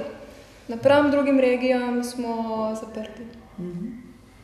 Zaprti kaj v komunikaciji? Ne sprejemamo drugih tako dobro, ne? Iz drugih regij. Ja? Posebej. No, vidite, to je en tak stereotip, ki ga sicer imamo, da smo zelo odprti, ne?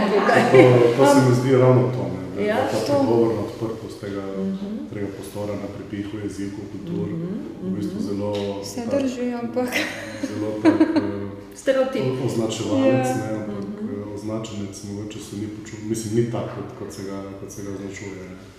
Mogoče bil, ampak trenutno res ne več, ne.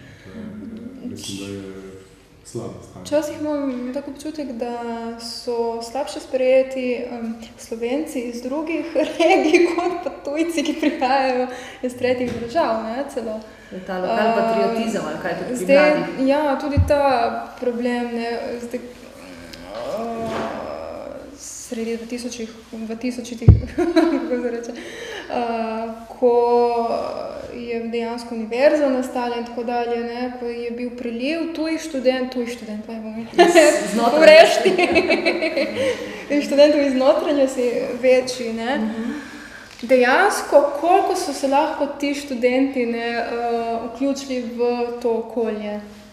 Jaz dvomim, da so se tako dobro, mislim, tudi, kar so mi povedali, ne, sami so imeli velike težave, sploh se družiti z, konec koncev kot mi v Ljubljani, ne, konec koncev, jaz tudi se z Ljubljančani nisem družila, sem se z drugimi Primorci, Štajerci in tako dalje, ne, in to je isto, ne, isto, nismo tako odprti, kot si želimo. To ni samo omejeno na Slovence drugot, mi na Pini gostimo veliko tujcev, tudi dolgorod, tudi pač po celo leto in ta pregovorna odprtost je res pregovorna. Je pregovorna. Bolj kot ne. Med mladimi še posebej. In tudi ta odprtost se še kaže na to, da dejansko tudi to, da imajo mladi danes možnost iti v tujino. Je tle v naši regiji izredno dosti manj uporabljena kot drugo v Sloveniji. Enostavno pač, ne vem, ta ištrijanska identiteta, to, da imaš svojo kurto in stojiš v njej in imaš sportovni in ne pustiš nobenega noter. Ne vem kaj je to, jaz nimam pač odgovorov, ampak vidim, da jaz sem vedno ponosno to živel to, da mi pač smo gravitirali na Italijo, da odprta meja, bolj kot je morda zgledalo in smo bili vedno bolj odprti in zdaj opažam, da dejansko temu ni tako. To je bila dejansko pregrada. neka identiteta, ki je mogoče v nekem času res izhajala iz notranjosti, se kazala navzven, ampak zadnje leta je precej nekako zrcaljena na neko populacijo, ki ni več taka. Ja, zanimivo, ne, reakcija gotovo na nekaj, ampak Jaz mislim, zdaj za druge moje vrstnike ali pa mlajšo populacijo, ne vem, jaz se ne doživljam kot zaprto, jaz v bistvu nimam nobenih, bom rekla, predsotkov ali Ljubljančan. Se mislim, da ste vsi trije, da to opažate, da ne sami sodite v to, ne? Ne, je ta mislim, je ta ideja, da nekako Primorci preskočijo Ljubljano in grejo naravnost na Štajersko, da pač Štajerci in Primorci so naveza. Ampak, ne vem, jaz sem delala tudi tako v različnih okoljih, tudi ko sem delala v Ljubljani za medijsko hišo ProPlus, tam smo bili res, tam mislim, da samo Prekmurec nam je manjkal, z vseh drugih pokrajin smo bili in se nismo dejansko dojemali kot pripadniki nekih regij, ne? Smo se pač dojemali kot, bom rekla, ne vem, pač kot kolegi, ne? In se mi zdi, da to vpliva na to, kako se, ali je nekdo odprt ali zaprt.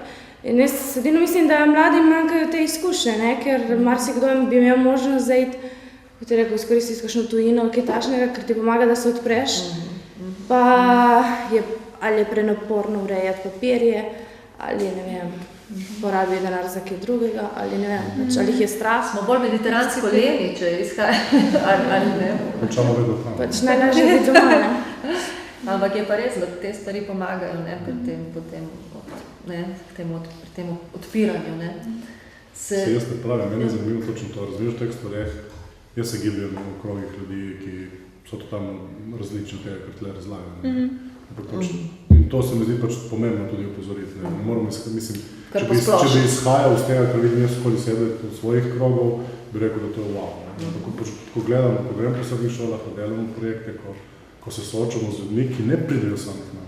Tisti, ki pristopi sam k nam, moram rekel, jaz nim pripadnik neke večine, oziroma če bi tako bilo, bi verjetno imeli mi center, ki bi imel par tisoč obiskovalcev. Vaše priorice niso prav zelo množično obiskali. Ne, niso, seveda niso. Pač to ni namen konc tudi infrastrukture, nimamo za to. Ampak pač imamo občutek, to je zgolj občutek. Vidim tako, ko se pogovarjam z ljudmi, ki imajo kontakt dnevno, da je nekaj na tem. Se pa strinjam z njim, da je to, mislim, vsakega, ki poznam, ki je šel, ki ni ostal tle in ni, da pa ima celo samo željo iti, je pač drugačen. Zdaj, iz kje izhajate želja, pa spet povsem drugo. Zanimivo je tako, da mi smo mislili, ker živimo v tem, ne, obmejnem, čezmejnem in večkulturnem, da nam pravzaprav niti ni treba, najbolj šit pa bi naj že imeli, ne, to odprtost. Očitno ni čisto tako, oziroma se danes najbolj mladi ne avtomatično srečujejo z italijansko kulturo ali s hrvaško kulturo ali s priseljenskimi, ne, da bi jim bilo to naravno. Se vam to zelo dobro povedati, ki je bilo vprašanje odnos do italijanske kulture. Ja. Jaz sem se celo svoje otroštvo, ko sem se igral s prijatelji, igral v italijanskem jeziku. Zakaj? Ker sem gledal italijansko televizijo. Ker meni je slovenska televizija mi ni bilo všeč, sem gledal italijansko, sem gledal italijanske risanke in pač sem se igral v italijanščini. Danes, ko grem na obisk na klub študentov, danes 18-letni Koprčane zna več italijansko. In meni je to strašljivo, to je meni nepredstavljivo. Jaz sem pa htela samo še dodati, da jaz imam izkušnja z dijaki, pač v Portorožu, ker v domu so dijaki iz vseh koncev Slovenije. In moram reči, da jaz v razredu nisem opazila, da bi se Primorci grupirali. So sprejeli normalno sošolce in se družijo mešano, ne, tako da jaz izhajam tudi iz tega, ne vem, se mi zdi to pozitivno, da se potem tako v bistvu že mladi soočajo z ljudmi iz drugih regij, ne.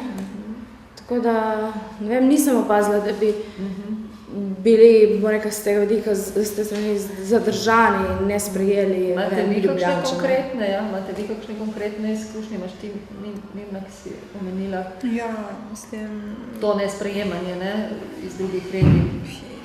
Dejansko moja prijateljica, spoznali so se kot 2 leti, 3 nazaj iz Ljubljane, študirala je v Portorožu in če ti nekdo reče, ti si prva domačinka, s katero dejansko prijateljujem, ne po svoji izbiri, nekaj pomeni. Mogoče res, ker je Ljubljančanka, mogoče res do Ljubljančanka. Tudi Štajerka in tako dalje. To je res, da študenti, ko rejo naši študenti, ko študirajo v Ljubljano, se vsi družijo skupaj in grejo čim prej nazaj domov.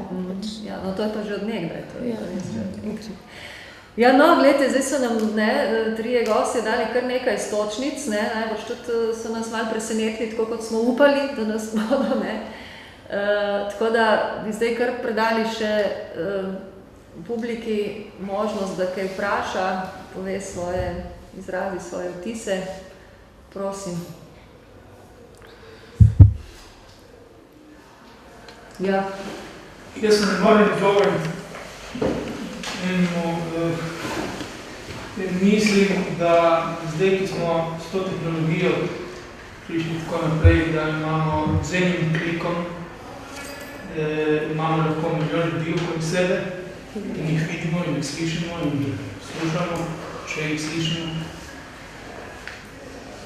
Po drugi strani je pa tako, da če jaz pogledam z mojimi očmi, recimo Facebook, to je ena velika kanta za smeti, ki je 70% smeti tam noter.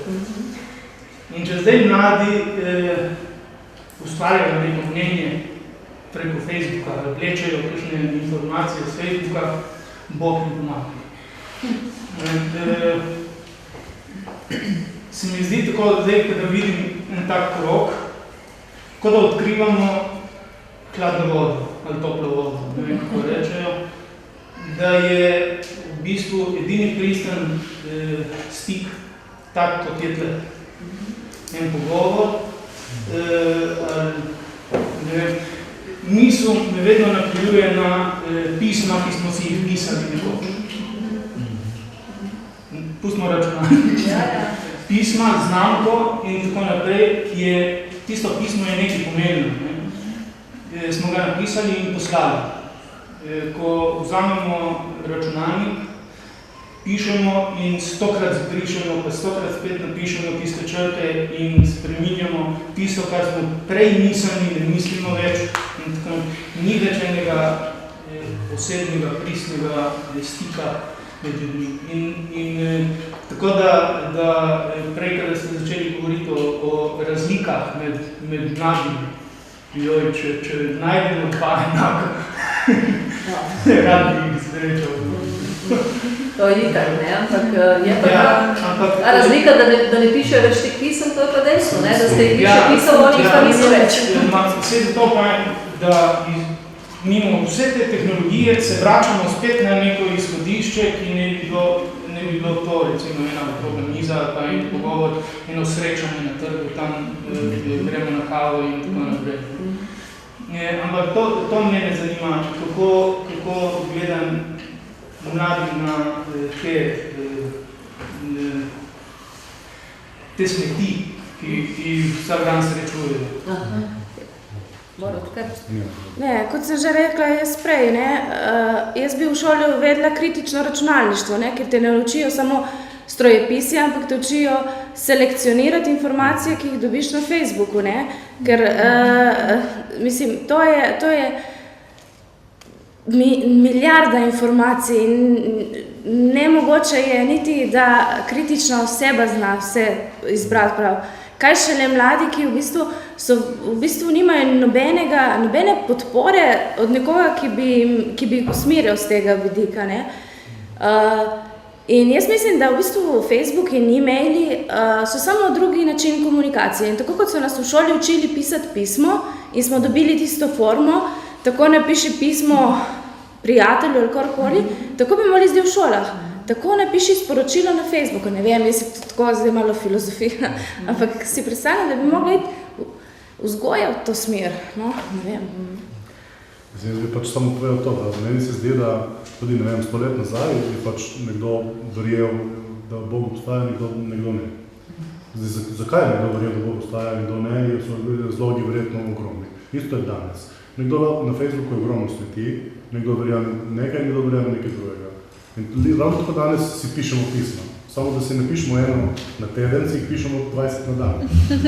To je razlika. To mislim, da nimajo boljšega dela.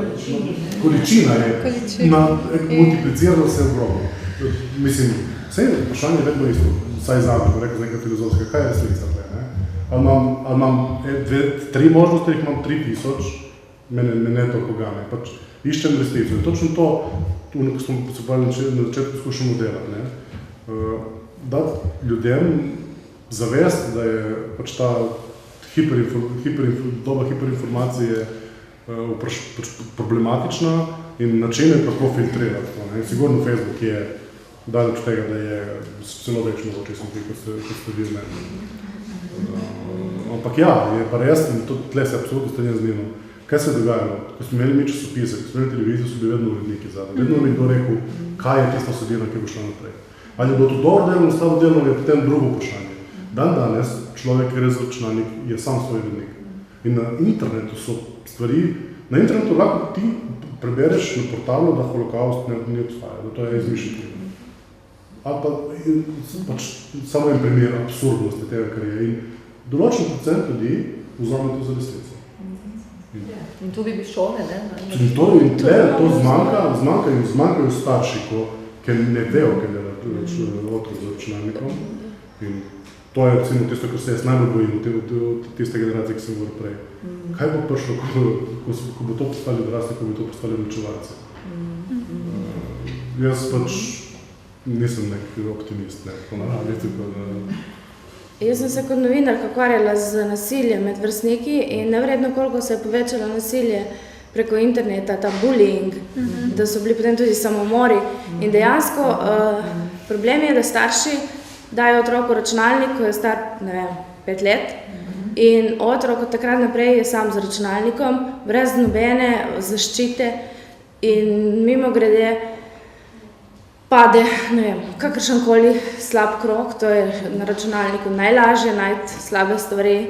In pač se mi zdi, da odrasli pričakujemo, da se bodo znali primerno obnašati, ampak tega pa noben ne spremlja, ker koliko vsebin je, ki ni primernih za, pač tudi za nas.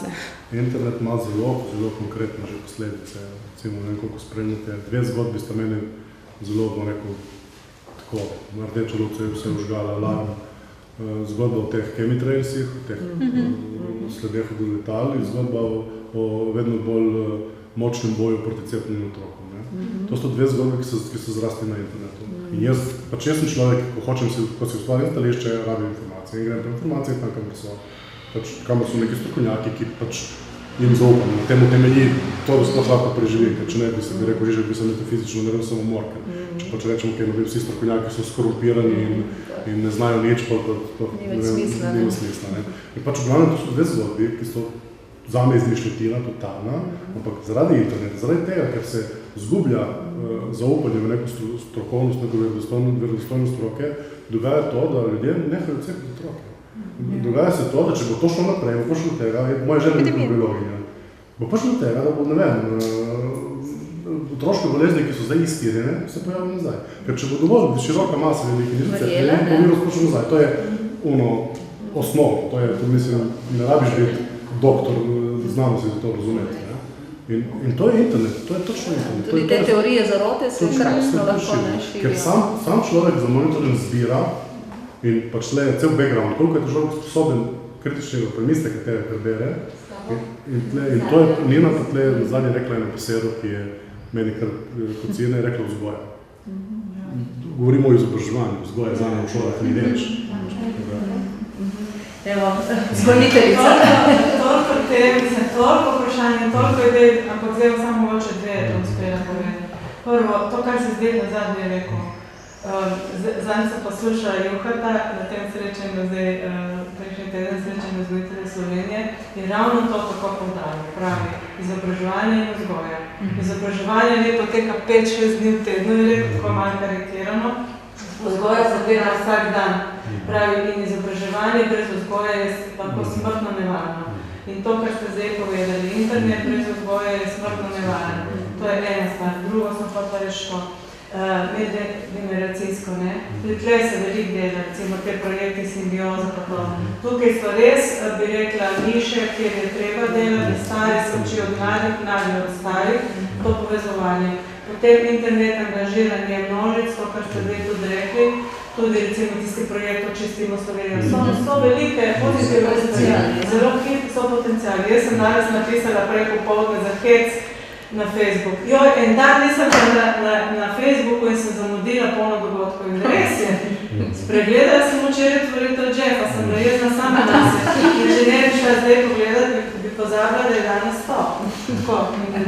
In zadnje, kar se mi je pomembno, kar ste tudi zdaj rekli, učitelji, vzgojitelji, vse to ni, na kar ste ti rekla, to že vse obstaja, recimo to, kako tudi na internetu, ta safe.si, ki uči mlade in učitelje in starše, kako ne učijo mlade, da se zaščitijo, da znajo selekcionirati in tako naprej. Sam poiskati je treba biti kritičen in najpomembnejše se mi zdi pa to, da mi učitelji, vzgojitelji ne smemo imeti predsodkov, ker jaz v svojem okolju tudi širše, ne mislim v moji firmi, ampak nasploh, v Sloveniji, opažam, da se učitelji, moja generacija in tudi mlajši od mene bojijo interneta in to je zelo narobe, zato ker s tem lahko res škodo delajo. Ker če ti ne poznaš sovražnika, ga ne moraš narediti za prijatelja, ne? In obstajajo seminarji tudi, bom rekla, na državnem nivoju za učitelj. Recimo 2 leti nazaj smo se šele začeli spoznavati, kaj je pa Facebook, Twitter in druga spletna mreža, ki že dolgo funkcionirajo. In vidim, ja, zdaj že ni več aktualno, ja, resnica. No, ma hočem to reči, če bomo mi, ne bomo imeli predsodkov, se bomo mi skopadli, se bomo mi naučili, potem lahko tudi kaj naredimo. Vse orodij je ogromno, tudi so telefon, mislim, kamorkoli se lahko starši in otroci obrnejo, kadar pridejo recimo kakšno nasilje preko spleta. Problem je, da to ni aktivno vključeno, ne? Da jaz poznam zelo malo ljudi, ki bodo dejansko aktivno nekaj naredili na tem področju, ne? Zato sem govorila prej o kritičnem računalništvu, da kot smo se učili pisati na računalnik in delati prezentacijo, na računalnik bi se morali tudi naučiti uporabljati splet. Ampak se vam zdi, da se v kakšnih drugih okoljih, v kakšnih drugih državah že bolj učinkovito spopadajo s tem, ali da je to še odprt v bistvu problem za celotno civilizacijo? Ja. Recimo tudi to, ta poplava teh informacij res vodi v površnost, recimo to copy-paste, doktorske naloge, seminarske naloge in tako naprej, nepismenost, ta prava, ni časa to. In zdaj je to šlo z glave. Hotel sem to reči, da se vrnem na ono, ko ste na začetku govorili. Jaz mislim, da mladi so zelo kritični in da veliko vejo, sklepam po mojih otrocih doma, da bolj kot jaz v njihovih letih spremljajo, ne vem, politiko, gospodarstvo. Vprašanje spet, če so tvoji, ne, tako večina, ne? Dobro, jaz sem pač iz teh, ki jih jaz poznam izhajam, so zelo kritični. Drugo pa je, da mogoče ni premika za to, ker je ni, ko si ti prej rekel, ker je ni nujno še. Ker so v gnezdu do 30. leta in ni nujno. Zdaj tudi pozabljamo starše, ne vedno pač govorimo o mladih, govorimo o situaciji, ampak tudi starše pač nosimo odgovornost. Jaz vidim tako spremno te zadeve, me zanima. Mislim, da pač da je povezano tudi, bom rekel, zdaj postajamo starši otroci tako imenovani progresivne vzgoje. Mislim, da so vsi zavedni. No, jaz hvala moj starše še enkrat nisem imel progresivne vzgoje. Toliko sem jih takrat sovražil zaradi tega, da sem zdaj glasno hvaležen, da so mi dali uro, da do 18 let sem prav posodo in take stvari, ki mi zdaj da pač celi te stvari. In mislim, da zdaj pač se tudi moji kolegi, ko imamo otroke, jaz imam 2 leti in pol starega sina, mislim, da zelo drugače se pristopili do tega. In tle jaz mislim, da pri generaciji do naših 15-letnikov tudi starši zmanjkajo. Nekaj zaradi progresivne vzgoje, nekaj zaradi tega, ker je tudi konec koncev razumljivo s tem, v kateri živimo, ko moraš delati 12 ur na dan, tudi čas vprašanje. Ko je bil urnik od 6 do 2, ali pa od 7 do 3, je bilo drugače, se bo veliko več časa. Ampak koliko nam pri tem recimo pomaga kultura, taka kot je to lokalno, pač pri teh vrednotah? Pri tem vidim, da to, če se navežem to zadnje vprašanje, je razlika. Mi imamo neko identiteto, ki je vezana na neko preteklo zgodovino, nekaj družbenega sistema, ki je bil drugačen in nekako se zavedamo, nekaj čutimo, tudi ljudje, ki se s tem absolutno ne ukvarjajo, nekaj globoko v sebi čutijo, da te spremembe niso dobre. Še vedno danes še omeniš privatizacijo zdravstva, pa šolstva, ljudje, ki skipijo, čeprav ne razmišljajo o tem. Jaz vidim situacijo, da po Evropi je hujša, veliko hujša. Tam je vzgoja totalno izbrisana iz nekaj sistema. Tam se država sploh ne ukvarja z vzgojo. To je stvar individuuma in pač posamezniki odgovorni za to in pika. Ne podaljšanega bivanja. Niti več starši niso, tudi vrtcev ni, moje parstvo imajo, ni vrtcev, ni vzgoje, ni nič. Mislim, vzgoja je prepočena na varuške. To je tem pač, da se lahko privošči dohore varuške, ki imajo nek sistem, neko sistematiko za tem, pač ne. Tako da jaz se tega zahoda, iz tega zornega kota bojim, našega stremenja k temu. Treba ostati v okvirih teh če je možno. Spasi so mladi. Prosim. Aha, dobro. No, gospod pa bo potem, če gospod. Prosim, Andraka. Lahko zamenjam temo. Prej ste gospa Mirna parkrat povedali, da vas moti ta slovenski nacionalizem, kaj sem prav razumel. Ali lahko malo bolj konkretno naštejete, kje se to izkazuje?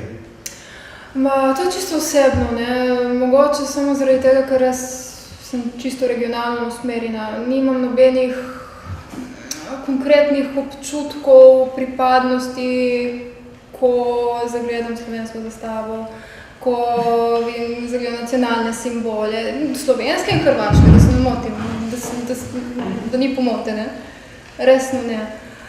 Kar se tiče nacionalizma, tisto ekonacionalizem smo omenila, to je to, ekonacionalizem v vsaki, predvsem turizmu, reklamah, zelena, Slovenija, zelena, dežela, gore, s katerim se jaz ne identificiram, se ne morem, žal, ker živim v okolju, kjer tega dejansko ni.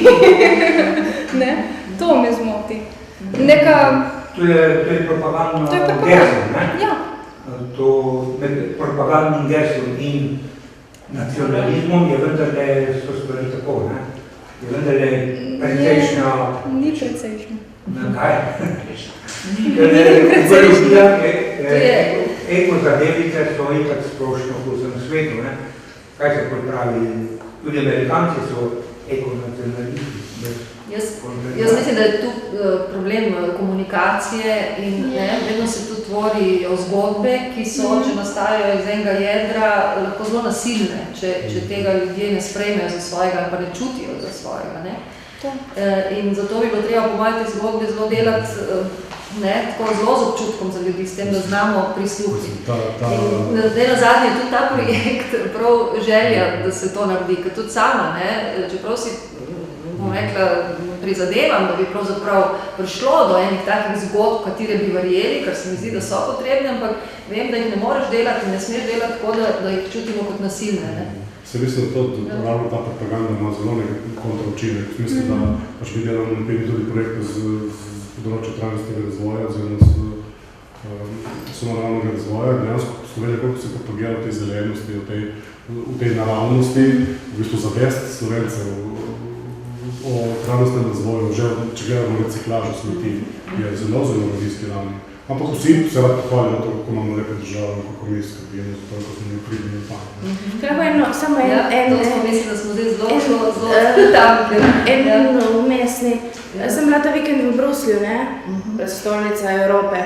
Evropa, ki nam nalaga, da moramo sortirati smeti, paziti inšpekcije, ne držati denarja z isto roko, ko držimo sendvič.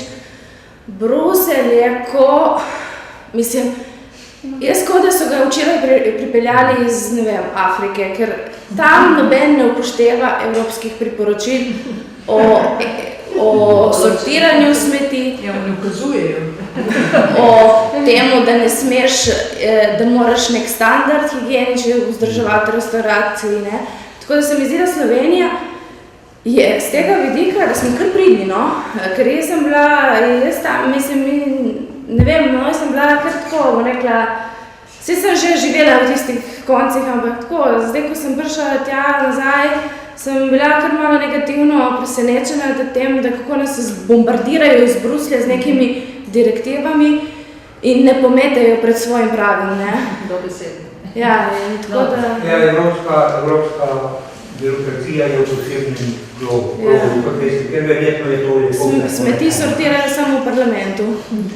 A lahko še nekaj? Dobro, samo da ne bomo predolgi, če je kratko, tako je še gospa, ali pa tudi že počasi ura, ne? Samo še to, gospa Mirna, vodite menda neke teatre, kako bi se reklo, ki ste jih imenovala nekaj pisatelj, neko podobno, ali zgodbe satiranih. Kaj ste s tem mislila? To je uveljavljena metoda dejansko, gledališče zatiranih, ja. Ja. To je uveljavljena metoda gledališča zatiranih, ni zraslo na mojem zelniku. No dobro, pa ga uporabljate. Ja. Kaj pomeni pravzaprav? Gledališče zatiranih dejansko gre za metodo, gledališčno metodo, tehniko, preko katere se opolnomoči različne ranljive skupine, torej v najširšem pomenu od manjšin, invalidov in tako dalje. Preko te metode se opolnomoči in tudi diskutira o določeni problematiki. Gre za interaktivno gledališče. Kjer se ta nanaša recimo na pride sem ali pa v Nemčijo neki tujec, kaj iz neke druge države, in ga tam pač zadržijo tako dolgo, dokler se ne nauči jezika, pa od njega precej odvisno. A je pol tisti tudi zatiran, kaj? Je.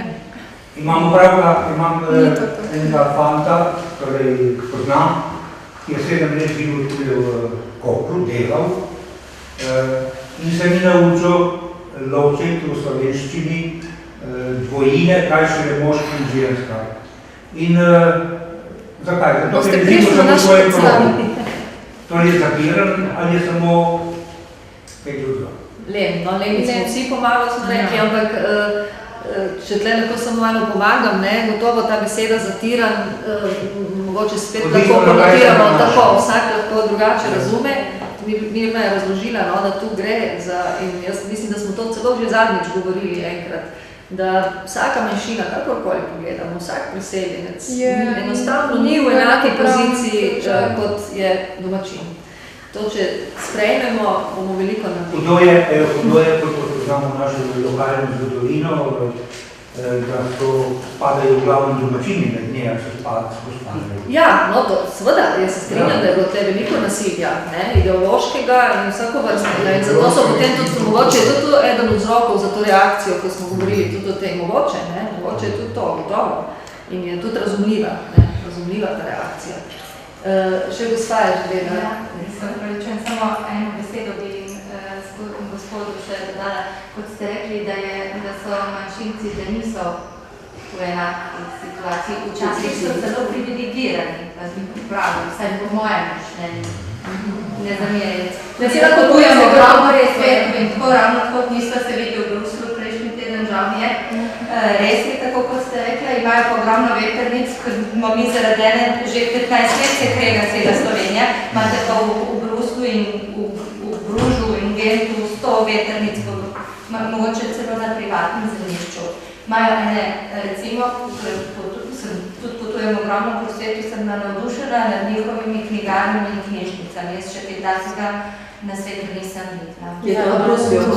Ja. Tudi, ja. Čudovite, Gent, Bruž, Ostende, ne vem, karkoli že vidite, pa dajmo še vedno Antwerpen dodati, recimo smo že v Holandiji, nekaj zelo prijetno presenečena. Vrla bi se spet čist na kratko nazaj na internet, sem tako po insertih, premalo delamo na preventivi. Ker zdaj nam je vse že ušlo v zrok. Tem, kot ste rekel, jaz delam zdravstvo na otroški pedopsihiatriji in vam moram, zato vsak četrtek se ne moram, zelo rada bi prišla, delam v četrtkih do poznega in zato sem zamudila tudi, vam ne želim. V šoli od moje dekleta smo imeli že v 7. letu posnet spolni odnos, recimo, gremo spet na to. Tega je ogromno, otroci so preveč na internetu, noben ima časa za nje, še zmeraj mislim nekaj, tako kot je. Dom je prvo in drugo je šola. In še enkrat sem z učiteljske familije, pa rekla profesorska, vsi smo učili, tudi jaz sem jo nekoč učila. Tudi bila sem predsednica literatov narodov in narodnosti v Piranu, ki smo jo mi imeli. Pred 27 leti smo bili zelo uspešni in smo tudi takrat moram gospoda pozdraviti, tam, Ederman, ne? Večer, po tolikih letih. Ja, in smo bili močni. Zdaj pa tako bom povedala, jaz mladih ne vidim v nobeni literarni sekciji, glasilo šolsko sedela zadnjih 5 dni pred zaključkom pouka, tako da se nekaj da na mizo. 8. 9. razred so 3 bralno značko delali, v razredu je bilo 33. Da se mu oprostite, jaz profesorica slovenščine, mene bi bilo sram. Zdaj kljubam sama sebi skrivno. Ne mi zamerati. Kaj lahko izkažem? Tako poveseti, ker sem zadnja prišla, ne vem točno, kaj ste imeli, kaj sem zdaj ujela. Ker ste vi stopili na povijo slovenskega jezika. Jaz mislim, da smo mi zatirana skupina. Vsi Štajerci, Korošci, Dolenci, Primorci, Ljubljana nas zatira. Kaj ste vi slišali slovensko govoriti razen pri odmevih ali poročilih? Ma mene je sram. In kot je tudi rekla gospodična, me je sram. Če je himna, nas je sram. Če slišimo svoj himno, oprostite, jaz imam moža Hrvata. Imam, kako bi rekla, imam prijatelje tudi tam. In nobenega ne ponižujem. Samo včasih sem v Piranu, kot da sem zadnja kolona na tem vozu. Prostite, pa le sem tudi nekaj in za knjižnico zbrala 500 podpisov v par dneh, ki jih ni živi Bog v Piranu zbral, za knjižnico v Luci, da smo jo dobili, se upravičujem, in teh stvarih. Tako da se strinjam z vami, ko objavim, če pošljem kaj, ni objavljeno moje, zato ker jaz sem... Ja, jaz se strinjam z vami, imajo privilegij italijanski pisatelji iz Pirane, imajo tisti, ki pišejo v ustrijamščini, privilegij pred menoj. Zdaj nočem, jaz vam povem, jaz sem toliko let vodila sekcijo in smo imeli v sekciji v Pirani Italijani, Slovence, Bosance, Srbe, Mađare, zelo dobro zastopane, bi rekla, posameznike so čudovito pisali, so dobro pisali, žal jih je že veliko umrlo in hranim njihove tudi originalne zapise in kar smo objavljali v Mladini, v srečanjih veliko z gospodom v Fontani smo bi štartali, tako da bi nas prirejali smo literarne večere, tako močne, tako prostite, jaz si razmišljam do tega. Nemam Facebooka, nimam Twitterja, imam samo email in še tisto pozabim pogledati. Oprostite, gospod profesor, ki ste tako moderni, hvala. Moja hči vse knjige prebere na računalniku, pa se jezim, ker je kljukasta, ker je po 6-7 ur na dan na računalniku. Ampak sem vesela, da rada bere, da hodi na Cankarjevega, da ste vi vsaj tistih par, ki vas je v šoli in ki vidite te talente, da jih vsaj malo še bolj stisnete za vrat. Tako da...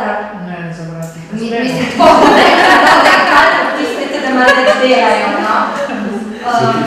Tako da sem ponosna na njo, da je napisala dober uvodnik, da je napisala pravi na moja dober uvodnik za glasilo njene gimnazije.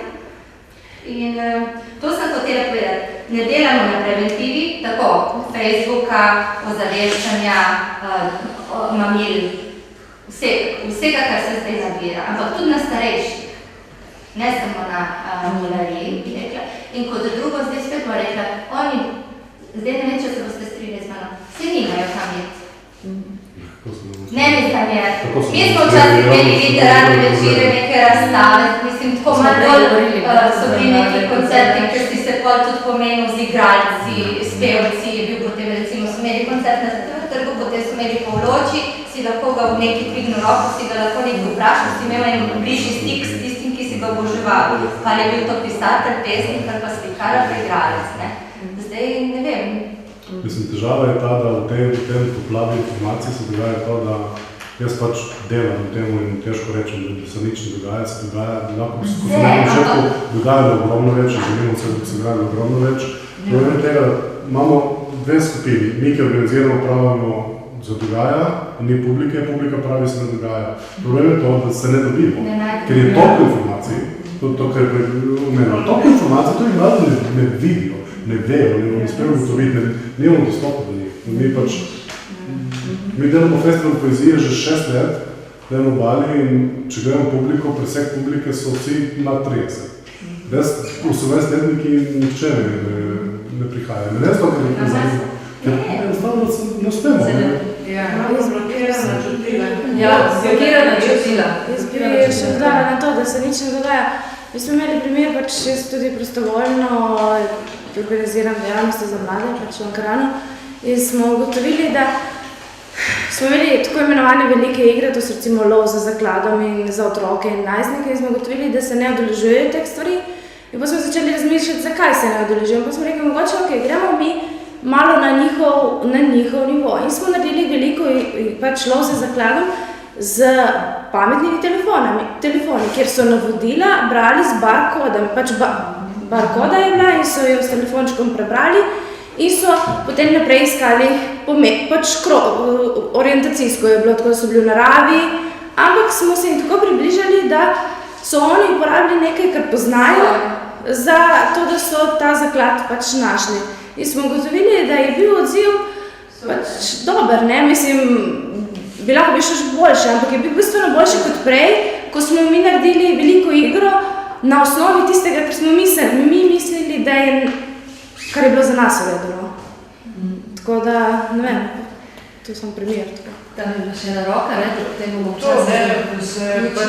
da se ne najdemo, ali se dogaja veliko, ali se ne, kako pripraviti mlade do tega, da hodijo recimo v gledališče, kako pripraviti do tega, da hodijo v kino, jaz to poskušam, recimo pa tako težko se jih spravi, mislim, potem, ko gredo, so zadovoljni, recimo, jaz sem redna obiskovalka kina Odeon, ko grejo, so zadovoljni, ampak da se jih pripravi, da tega pa jim povem, pa pojdite tja pogledati, ampak potem je vedno kaj drugega, Je pa dostikrat res pa obratno, ne dostikrat, ampak so neki interesi mladih, ki jih pa niti ne zaznamo, in ostanejo potem tudi v šolah, recimo, neslišani, Jaz bi počasi zaključila, jaz bi mogoče samo še en komentar glede na to, da ne bo narobe razumljeno, da ne priznavamo, da lahko pride do pozicij, ki ste jih omenila, da se čuti, da je graj mogoče, da se zdi manjšina celo privilegirana. Gotovo so take pozicije, oziroma tako, zdaj včasih se govori, in mislim, da je tudi prav, da se govori o pozitivni diskriminaciji, zato da se doseže z neko posebnim metodo enakopraven položaj. Narobe pa je, če seveda to nekdo izkoristi in se spet, ampak to ne pride na individualni ravni, ampak je to posledica se mi zdi enih res zgodovinskih dogajanj, mi tu vemo, za kakšne procese je šlo med Slovenci in Italijani, mislim, med Jugoslovani tudi, torej gre za, ali pa kar Slovani in Italijani, kakšne travme so to bile, in seveda potem nekaj pozicije, ko več vrednosti, pa manj vrednosti in tako naprej, in seveda tudi Ljubljana in prišli iz notranjosti Slovenije v to regijo, ko spet so potlačile nekako samozavest teh ljudi tu. In to so vse travme, ki mislim, da jih je treba sprejeti, jih je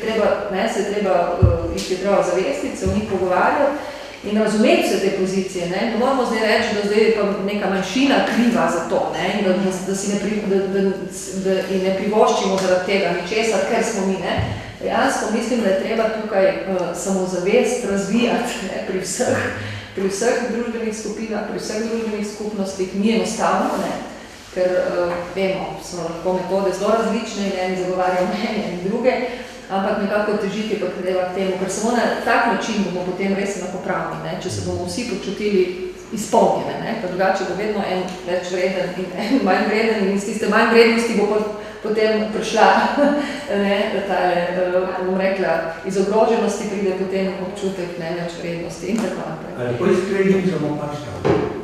Ne bi bil res, ker je ura, res, vse bo še priložnosti. Jaz evo, točno 9. Je važno. važno je zato, ker če pišeš Gregorčič, č na koncu,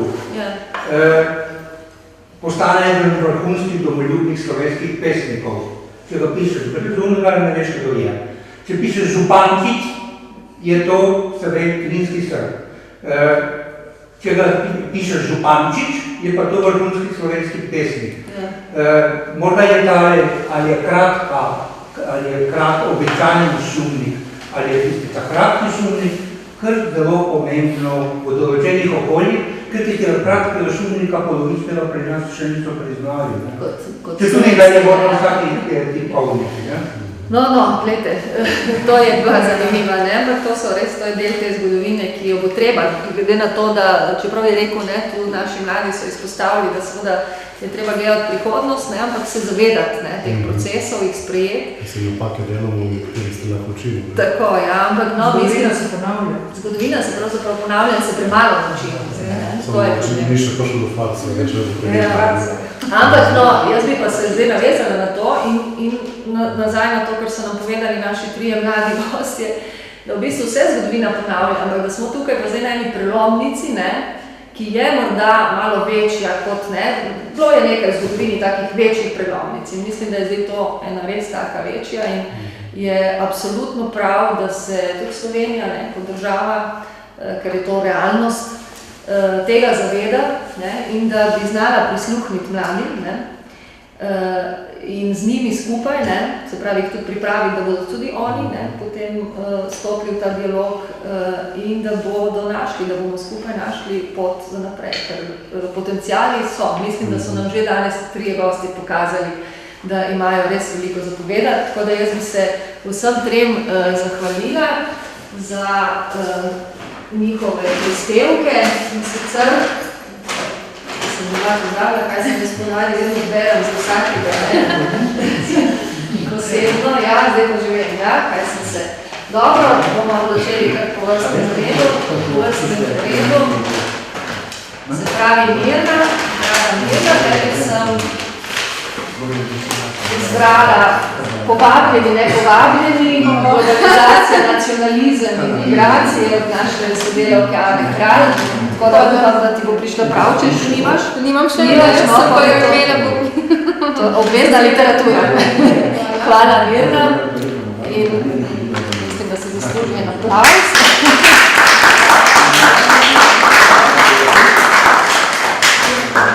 Nina, tebi, ki se ukvarjaš z literarnim turizmom in zgodbami tudi s tem povezanimi, ne?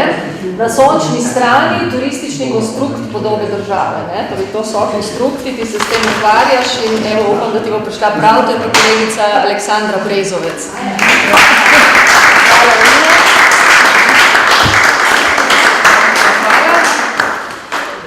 In Borut je rekel, da je pesimističen, ne?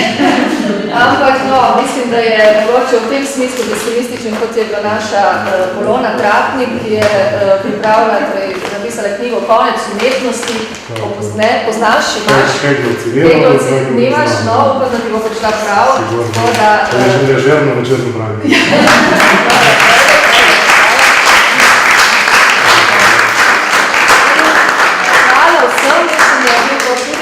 Tak zelo prijeten in primiren večer za zaključek, ne, tega spomladanskega cikla in s številnimi istočnicami, ki so nam jih dali danes, bomo potem še lažje začeli jesen, ampak zdaj se bomo najprej poletje počili, tako da vam želim tudi vam lepe počitnice, lepo poletje in se vidimo upam jeseni.